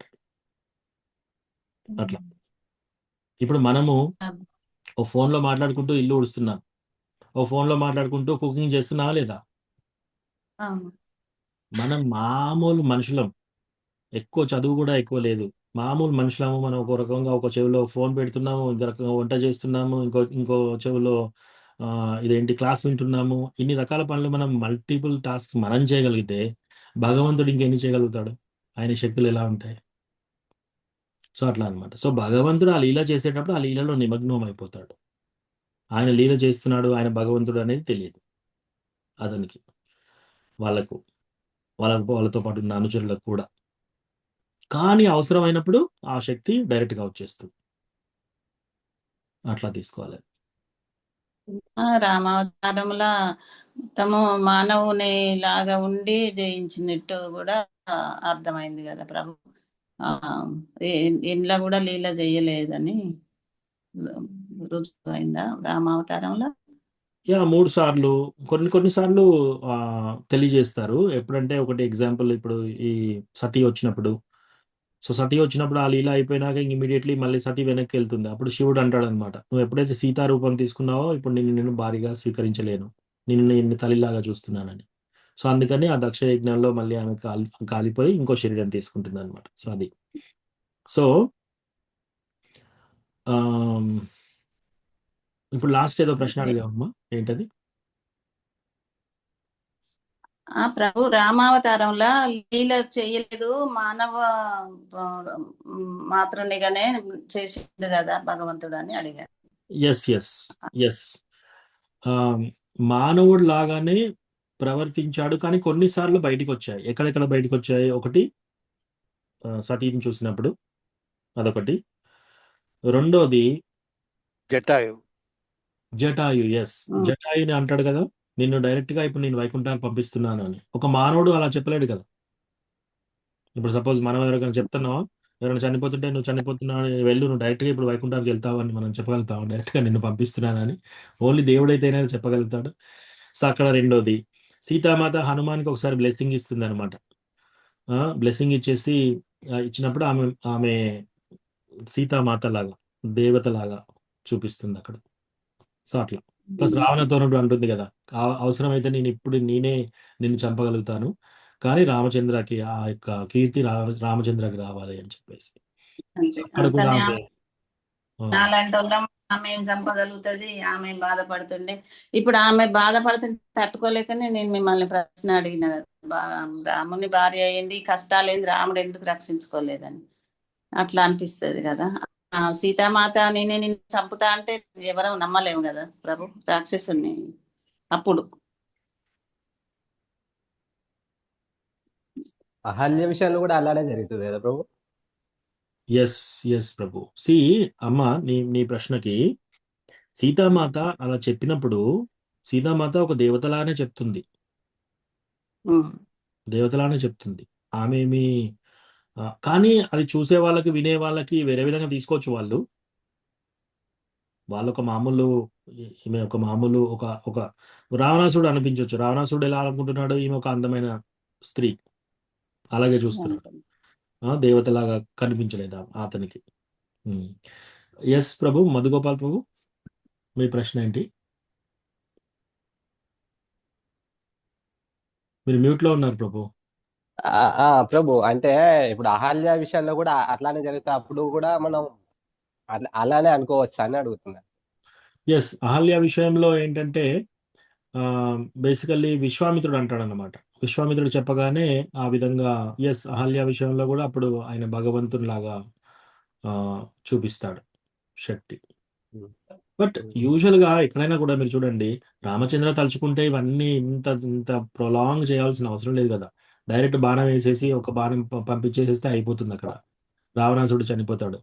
కానీ ఇక్కడ రామచంద్ర ఏం ఏం చెప్పడానికి ప్రయత్నం చేస్తున్నాడు? రామచంద్ర వచ్చిన అవతారం ఏంటంటే ఓన్లీ రావణాసురుడి హత్య కాదు. ఇక్కడ ఆ లంకలో ఉన్న అందరూ కూడా రావణాసురుడి లాగానే ఉన్నారు, ఆ మైండ్ సెట్ తోటే ఉన్నారు. అందుకని వాళ్ళందరినీ కూడా సంహరించాలి. కాబట్టి ఈ లీల ఈ విధంగా చేశారు అనమాట. మళ్ళీ ప్లస్ ఈ లీల చేస్తే కూడా మనందరం ఇప్పుడు చెప్పుకుంటున్నాం కదా, మనందరం మాట్లాడుకుంటున్నాం కదా. సో ఈ లీలల ద్వారా మనల్ని భగవంతుడు అట్రాక్ట్ చేస్తున్నాడు అనమాట. చూడండి, ఇంతమంది అట్రాక్ట్ అయ్యాం మనం లీలలకి. సో అందుకనే రామావతార్ ప్రైమరీ ఆబ్జెక్ట్ ఈజ్ పితృవాక్య పరిపాలన. రావణ సంహార is the next objective. Yes ప్రభు, పితృవాక్య పరిపాలన ఇస్ ది ఫస్ట్. అన్ని మొత్తం ఆయనే. ఈ రామచంద్ర చివరి వరకు అదే. రామచంద్ర చరిత్ర సెకండరీ ఆబ్జెక్ట్ ఈజ్ దాంట్లో ఇది ఒక భాగం. రావణుడి సంహారం ఇది ఒక భాగం అంతే. అదే మర్యాద పురుషోత్తమ. ఏది చేసినా కూడా చాలా చాలా అమేజింగ్ గా ఉంటుంది. రాముడిని మనం ఎగ్జాంపుల్ గా తీసుకోవచ్చు ప్రతి విషయంలో. అట్లా అన్నమాట. సో అట్లా మనకి మత్స్య అవతారము, తర్వాత భక్తవత్సల అవతారం, ఇది మన ఏది నరసింహ అవతారం. ఒక భక్తుణ్ణి, ఒక చిన్న 5 సంవత్సరాల బాలుని రక్షించడం కోసం భగవంతుడు ఎటువంటి అవతారం తీసుకున్నాడు, ఎంత ఉగ్ర స్వరూపం తీసుకున్నాడో చూడండి. తద్వారా మనకేమనిపిస్తుంది, మన హృదయం కరిగిపోతుంది. వావ్, ఒక చిన్న బాలుడు 5 సంవత్సరాల భక్తుడి కోసం ఇటువంటి అవతారం తీసుకొని అంత పెద్ద రాక్షసుని చంపాడా అని చెప్పేసి. నేను భక్తి చేస్తున్నాను, నా కోసం కూడా భగవంతుడు వస్తాడు అట్లా. సో మనం అట్లా అట్రాక్ట్ అవుతాం. అందుకని మనల్ని అట్రాక్ట్ చేయడం కోసం భగవంతుడు వస్తున్నాడు ఈ లీలలు చేయడానికి. లేకపోతే భగవంతుడి యొక్క అనుచరులు వచ్చేసి పని ముగించవచ్చు. యాక్చువల్లీ హనుమాన్ వెళ్ళి మొత్తము అంతా ముగించేయచ్చు లీల అంతా. హనుమాన్ ఎంత శక్తి ఉంది అంటే లంకని మొత్తం పిండి పిండి చేసే శక్తి కూడా హనుమాన్కి ఉంది, సీతామాతని తీసుకొచ్చేటట్టు.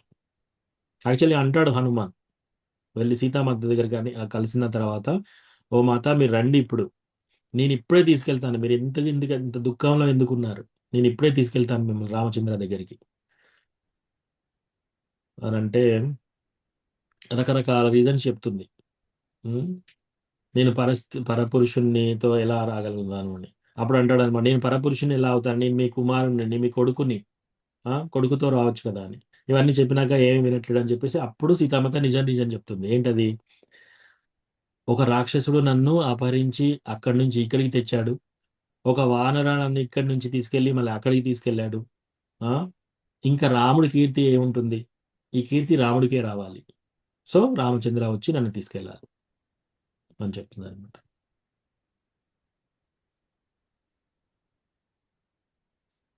ఇంకేమైనా ప్రశ్నలు ఉన్నాయా? హరే కృష్ణ ప్రభుజీ. ప్రభుజీ ఎస్ మాతాజీ. ప్రభుజీ సీతాదేవిని, హరే కృష్ణ ప్రభుజీ, సీతాదేవిని రియల్ గానే ఎత్తుకపోతారా ప్రభుజీ? మాయా సీత వెళ్తుందా? మరి ఆ సీతని ఎత్తుకపోతారనేది రాముడికి తెలుసా, తెలియదా? సో రావణాసురుడు సీతాను అపహరించాడని, నిజమైన సీతాను అపహరించాడని అనుకుంటున్నాడు. మనం కూడా దాన్ని ఆ విధంగా తీసుకోవాలి. కాకపోతే ఆ మాయా లేడీ వైపు వెళ్ళినప్పుడు రామచంద్ర ఒకసారి సీతామాతని వాళ్ళ ఇంట్లోకి తీసుకెళ్తాడు కొద్దిసేపటికి.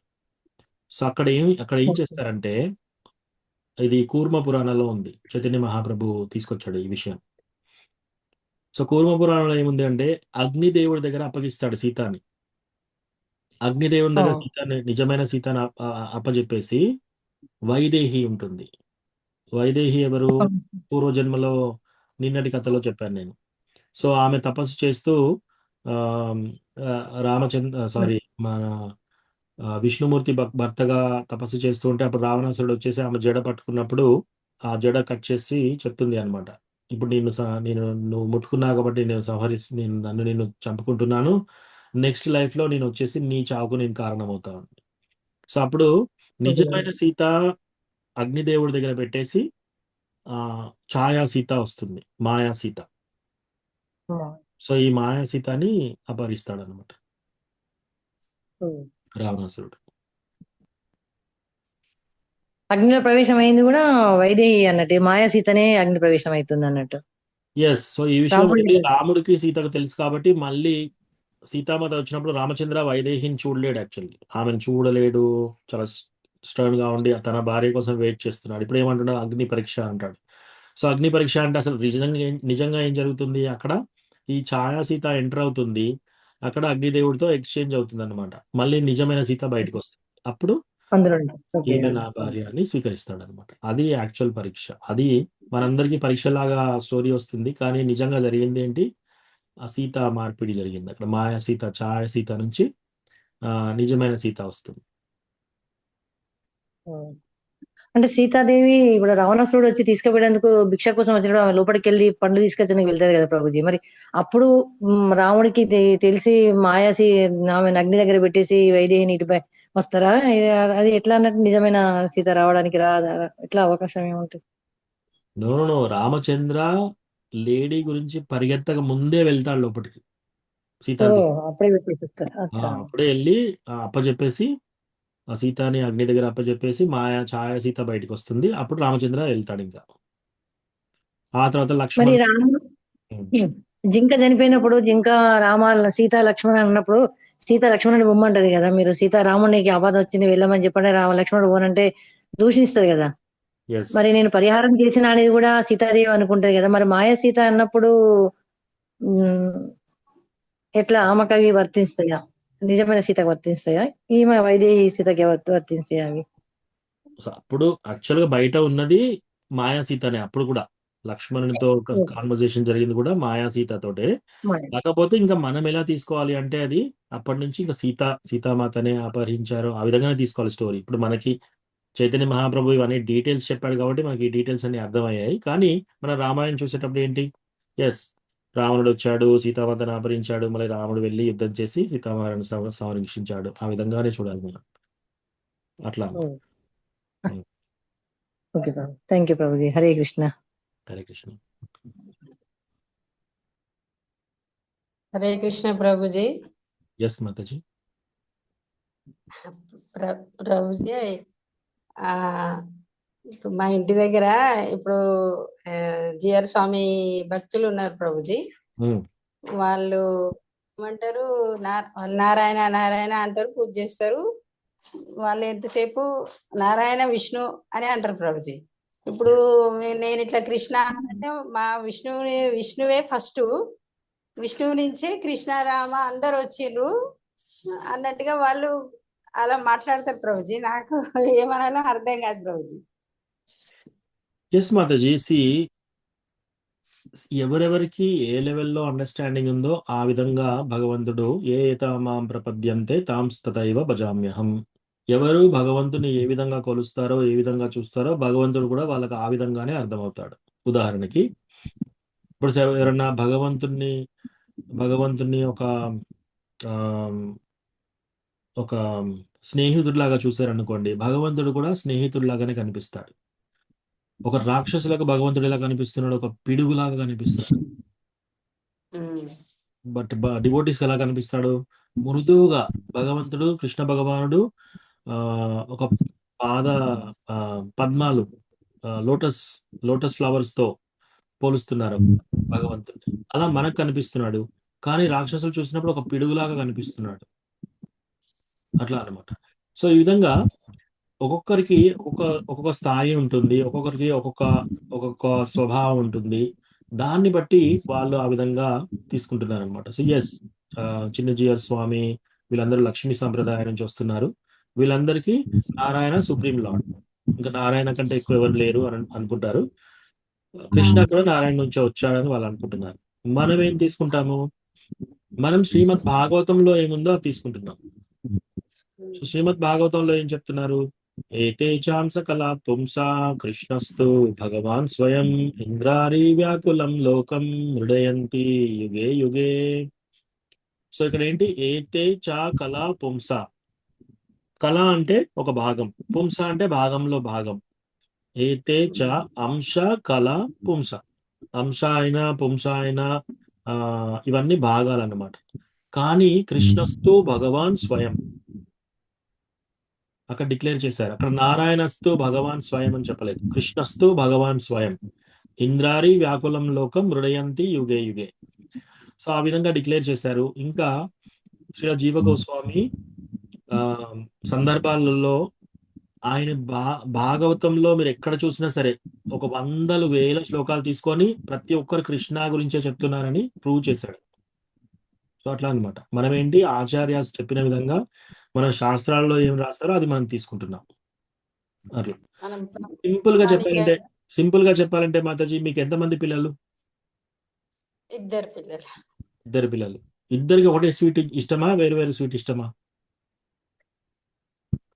అంటే ఇద్దరు స్వీట్స్ తింటారు ప్రభుజీ. అందులో ఇష్టం ఏది అనేది పెద్దగా అట్లా ఏం ఉండదు. కొందరు కారం ఎక్కువ తింటారు, కొందరు కారం తక్కువ తింటారు. ఎవరు టేస్ట్ వాళ్ళది కదా. అవును ప్రభుజీ. ఎగ్జాక్ట్ ఒక తిరిగి అయితే లేరు కదా. ఉండరు. రైట్. సో ఒక బాబు ఇష్టపడతాడు, ఒక బాబు స్వీట్ ఇష్టపడతాడు. రైట్. సో అదే విధంగా మన ఇష్ట ప్రకారం దేవుణ్ణి ఆ విధంగా తీసుకుంటారు. కొందరు కృష్ణగా, కొందరు నారాయణగా, కొందరు రామచంద్రగా, అట్లా తీసుకుంటారు. అదేంటి, వాళ్ళ యొక్క ఇష్ట దైవం. సో అది టోటల్లీ ఫైన్. కానీ శాస్త్రం ప్రకారం ఏంటి, అసలు నిజం ఏంటి అనేది వీళ్ళు ఆల్రెడీ చూశారు, డిక్లేర్ చేశారు. ఇదంతా క్లియర్ గా మనకు అన్ని శాస్త్రాల్లో గైడెన్స్ ఇచ్చారు. ఓకే, ఆ గైడెన్స్ ఇచ్చినా కూడా కొందరు అది తీసుకోగలుగుతారు, కొందరు అది తీసుకోలేరు. ఎందుచేత, వాళ్ళ పురోగతిని బట్టి కూడా ఉంటుంది. వాళ్ళ పూర్వజన్మ, తర్వాత వాళ్ళ యొక్క ఇంక్లినేషన్.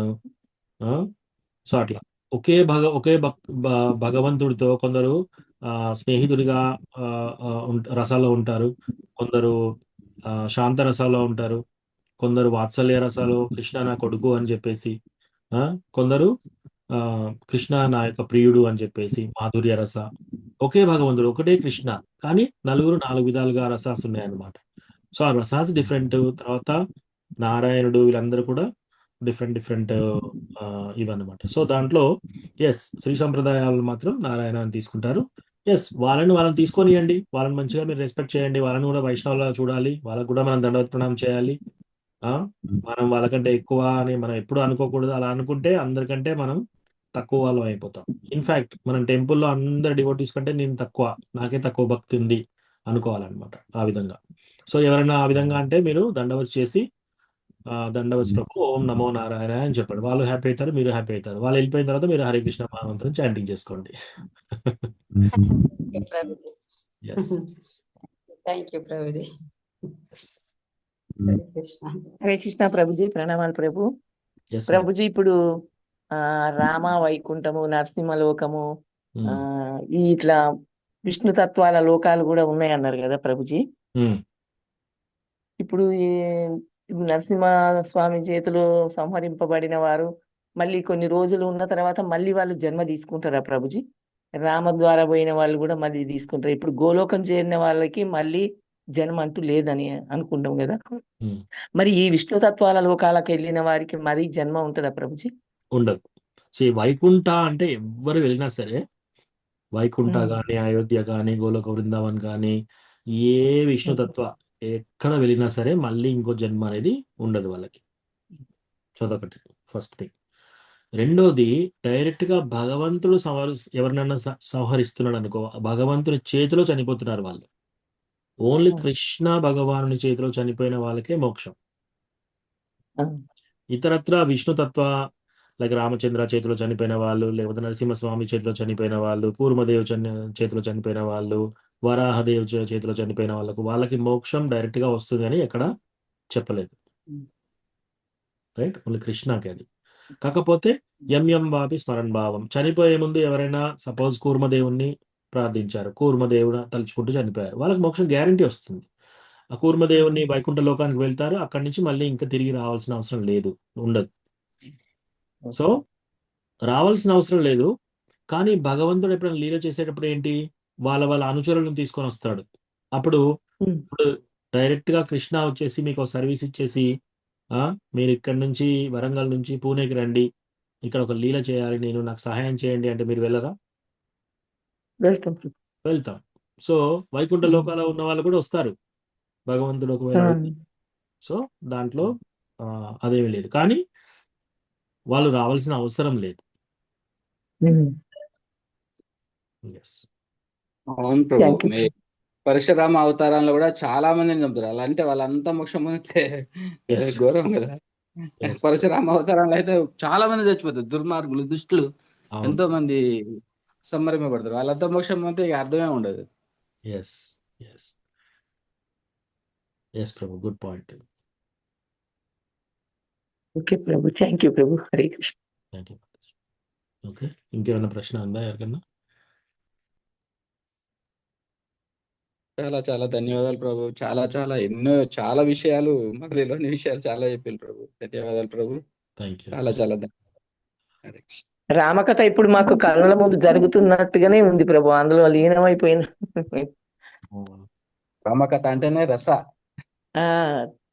రసామృతాన్ని ఆస్వాదించినట్టు అంటే ఇంకా యా చాలా. భగవంతుడిది. మళ్ళీ మీ ద్వారా వినడం ఇంకా అద్భుతం ఉంది ప్రభు.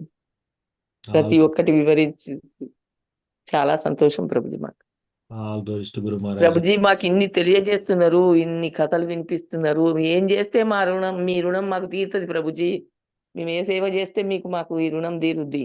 మాతాజీ, భగవంతుని కథ వినడం కూడా ఒక సేవనే. మీరు ఏం చేస్తున్నారు?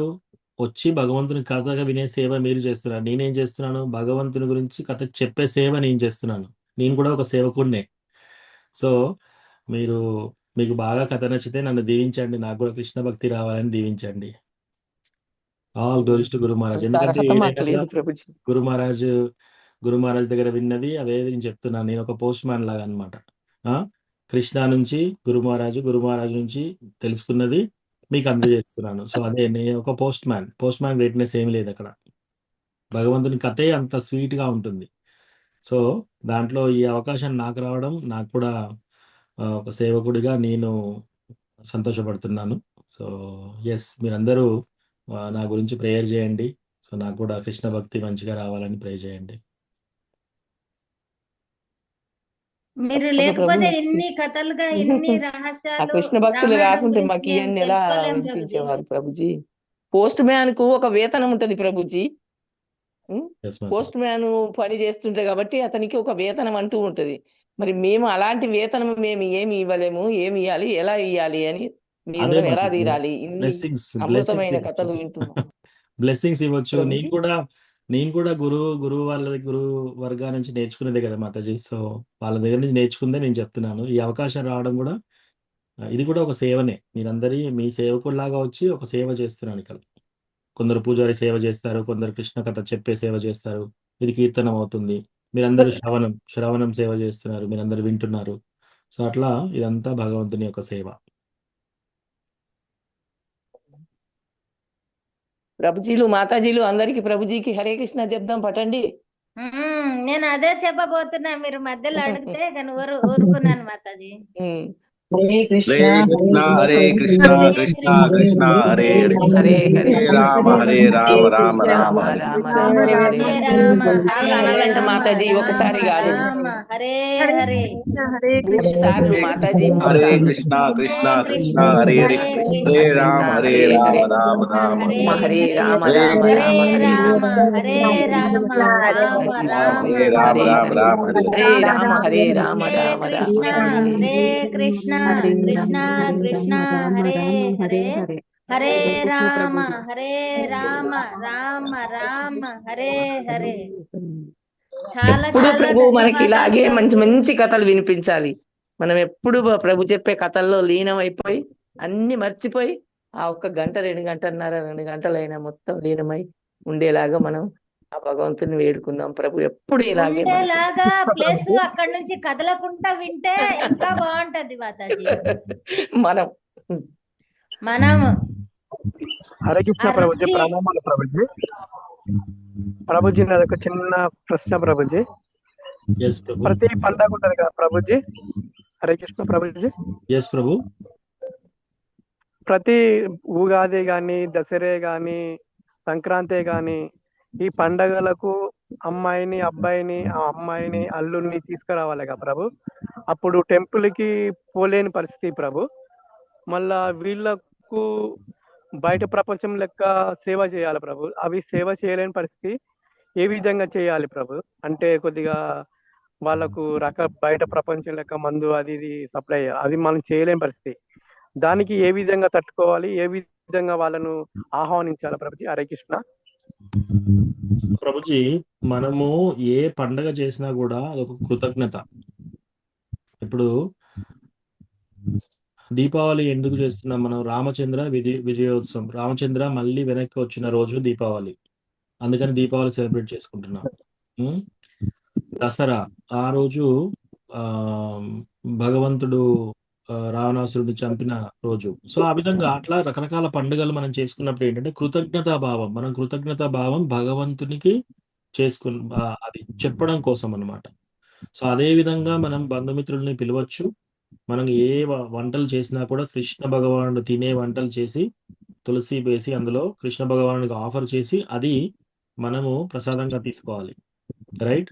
మీరు అన్నట్టు బయట వాళ్ళందరూ చేసే విధంగా ఇవాళ రేపు ఎంత ఘోరంగా తయారైపోయిందంటే దసరా పేరుతో అందరూ మందు తాగడం మొదలు పెట్టారు. అది పండగ చేసుకుంటున్నారా వాళ్ళు ఏమన్నా, వాళ్ళు సెన్స్ గ్రాటిఫికేషన్ అది. సో దాంట్లో ఒక మీనింగే లేదు బేసికల్లీ. సో అట్లా ఎవరైనా చేస్తుంటే అది మనం ఖండించాలి, అవసరం లేదు. మనం ఎలా చేసుకోవాలి? చక్కగా ఏ దుస్తులు ఏది కొత్తది కొన్నా అది కృష్ణాకు ఆఫర్ చేసి తీసుకోవాలి. వంటలన్నీ చక్కగా చేసి కృష్ణాకు ఆఫర్ చేసి తీసుకోవాలి.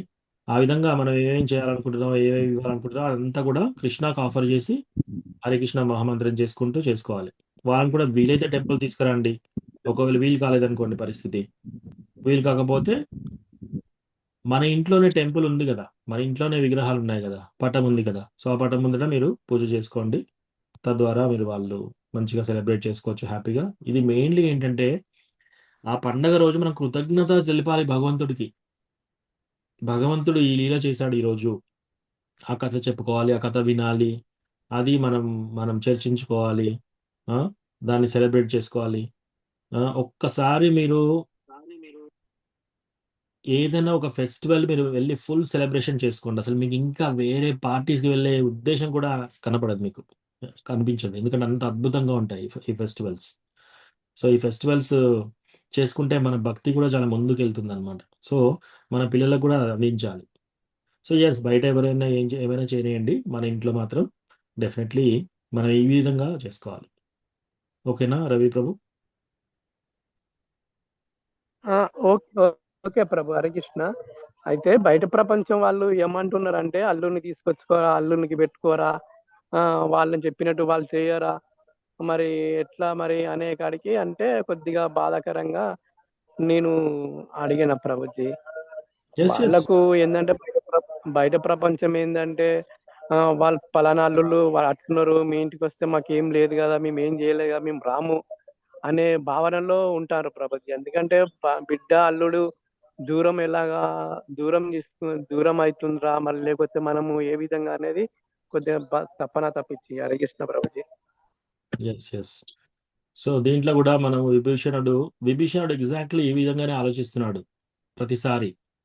విభీషణుడు ఎలా ఆలోచిస్తున్నాడంటే, రావణాసురుడు నా యొక్క అన్న, సంఘంలో మనందరం ఒక దగ్గర ఉన్నాము, అన్న మీద ప్రేమ, ఇవన్నీ ఆప్యాయతగా ఇవన్నీ చూస్తున్నాడు అనమాట. అన్ని పిచ్చి పిచ్చి పనులే చేస్తున్నారు రాక్షసులు. ఇప్పుడు ఇవాళ రేపు మీరు చూసేది తక్కువ, ఇంకా రాక్షస కుటుంబాల్లో ఇంకెలా ఉంటుందో చూడండి. ఆ సభలో కూర్చొని విభీషణుడు ప్యూర్ డివోటీ. ఆయన చూస్తే ఎటు చూసినా రాక్షసులే ఉన్నారు, ఏది చేసినా రాక్షసత్వం కనబడుతుంది. సో ఒక్కసారి హనుమాన్ అనే భక్తుడు వెళ్ళి ఎప్పుడైతే హనుమాన్తోని అసోసియేషన్ అవుతుందో ఇమ్మీడియట్లీ డైరెక్ట్గా చెప్తాడు రావణాసురుడికి. రావణాసురుడు చెప్పి ఇది నువ్వు తప్పు చేస్తున్నావు, నువ్వు సీతామాతని అసలు తీసుకురావడమే తప్పు. అప్పుడు కుంభకర్ణ కూడా, ఆయనకు కూడా ధర్మం అర్థం అవుతుంది. కుంభకర్ణ కూడా అదేగా అంటున్నాడు, నువ్వు యాక్చువల్గా నువ్వు సీతామాతని అపహరించే ముందు ఇటువంటి మీటింగ్ పెట్టాలి, ఇప్పుడు పెట్టావు ఈ మీటింగ్. సో నువ్వు చేసిన తప్పు. అసలు ఇంకా ఈ 10 నెలల పాటు నిన్ను చంపకుండా రామచంద్ర ఎట్లా ఇడిచిపెట్టాడో నాకు అర్థం కావట్లేదు. కుంభకర్ణ అంటున్నాడు ఈ విషయాలు, తమ్ముడు, రావణాసురుడి తమ్ముడు. సో ఇవన్నీ చెప్పినాక విభీషణుడు ఒకసారి చెప్తూ ఉంటే రావణాసురుడు వచ్చేసి డైరెక్ట్ గా ఆయన ఛాతి మీద తంతాడు అనమాట, గట్టిగా తన్నేసి నిన్ను రాజ్యం నుంచి బహిష్కరిస్తున్నానని చెప్తాడు. సో అప్పుడు ఆయనకి ఈ సంఘంలో పట్టుకున్న ఇదంతా దీన్ని వదిలించుకొని వెళ్ళే ఛాన్స్ దొరికింది అనమాట అతనికి. సో మనం ఏం చేసినా కూడా భగవంతునికి ఆఫర్ చేసి అది పెట్టడమే, అది అత్యంత అన్నిటికంటే హైయెస్ట్ యోగం. ఇంకా బయట వాళ్ళు వాళ్ళు మా వాళ్ళు వస్తే మీరు ఇది పెట్టరు అది పెట్టరు అని అంటే అది అది తప్పు, అది మనం చేయవలసిన అవసరం లేదు. ఇంకా అటువంటి సంఘం కూడా మనకి ఎక్కువ అంత సీరియస్గా పట్టించుకోవాల్సిన అవసరం లేదు ప్రభుజీ. కాకపోతే సంఘంలో ఉన్నాం కాబట్టి ఎట్లా వీలైతే అట్లా మాట్లాడండి, అంతేగాని మన ఏమి చేతలు ఏమి చేంజ్ చేసుకోవాల్సిన అవసరం లేదు. మీరు వాళ్ళని కూడా పిలిచి బట్టలు పెట్టేటి అవన్నీ పెట్టండి, ప్రసాదం గ్రాండ్గా పెట్టండి, కృష్ణ ప్రసాదం. సో అంతవరకు వదిలేయండి. ఇంకా వాళ్ళు ఏ విధంగా తీసుకుంటే అది వాళ్ళ ఇష్టం. సో దాంట్లో మనం కూడా ఎక్కువగా వీత రాగ భయ క్రోధ, ఎక్కువ రాగం పెట్టుకోకూడదు అటువంటి వాళ్ళ మీద కూడా. సో ఎస్, ఉండే వాళ్ళైతే ఉంటారు మనకు, దగ్గర వాళ్ళైతే దగ్గర వాళ్ళు, కాకపోతే దూరమైనా కూడా అటువంటి వాళ్ళు దూరం అయితే మనకు నష్టం కూడా ఏం లేదు. ఓకే ప్రభు.